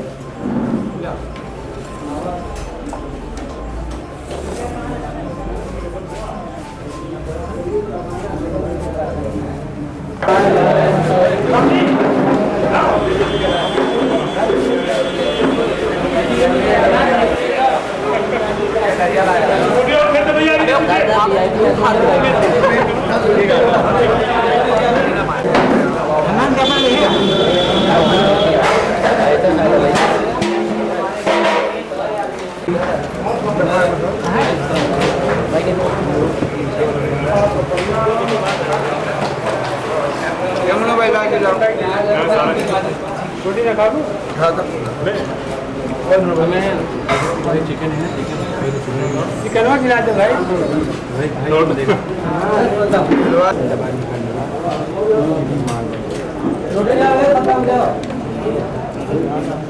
वाह वाह वाह वाह भैया लगाओ तो पानी दे पानी कोटी में नीचे रखिए भैया, कोटी में नीचे काट में सलाद एक तो बच्चे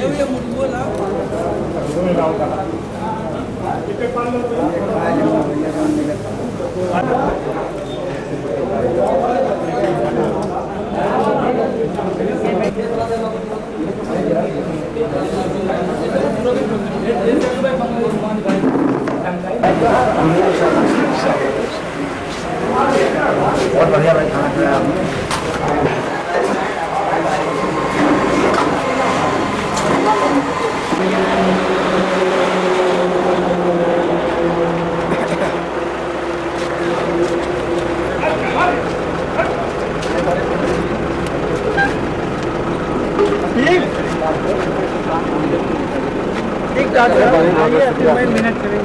बढ़िया मेहनत करिए। ठीक भाई, आप लोग मेहनत नहीं करोगे तो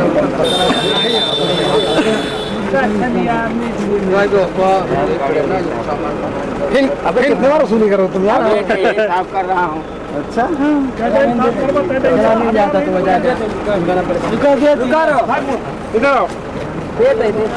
कैमरा लगा कर ले जाते हैं। भेज रहे हैं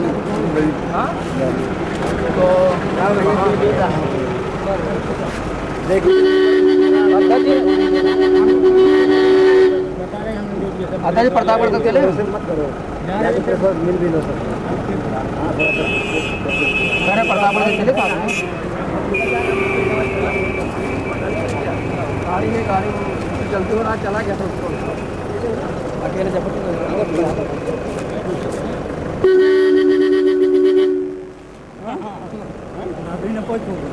अरे गाड़ी खराबी से पहुँच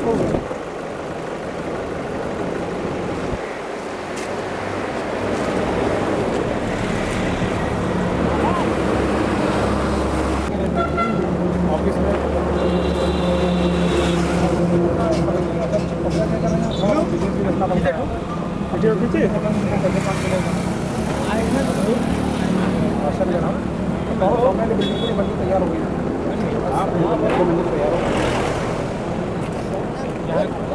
जहाँ गाड़ियाँ खड़ी होती हैं।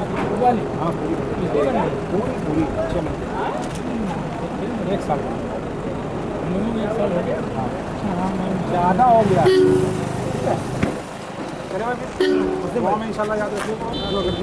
अरे बिल्कुल भाई लखनऊ आएंगे इंशाल्लाह। आइए आइए भाई। अच्छा भाई बहुत फोटो खींचे माशाल्लाह। ठीक भाई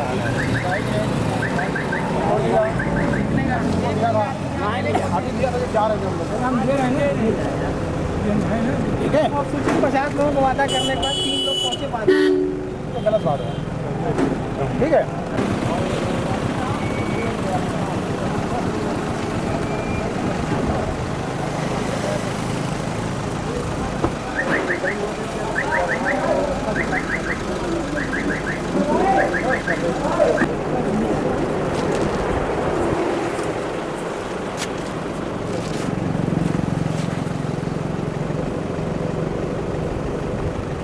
फोटो ये खींचा नहीं तो कहेंगे पकड़ सामने पैसा वहीं से लेगा।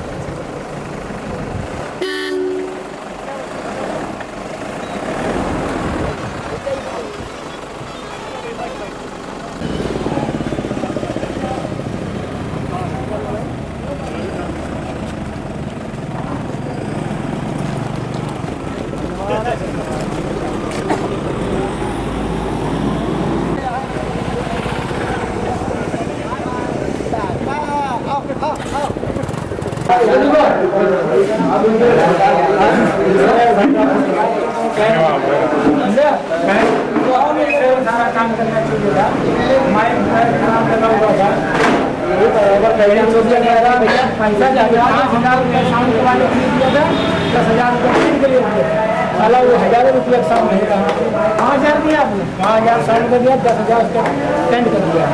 हम लोग बाकी सारा कर रहे हैं। ये हम लोग पहले प्लान थे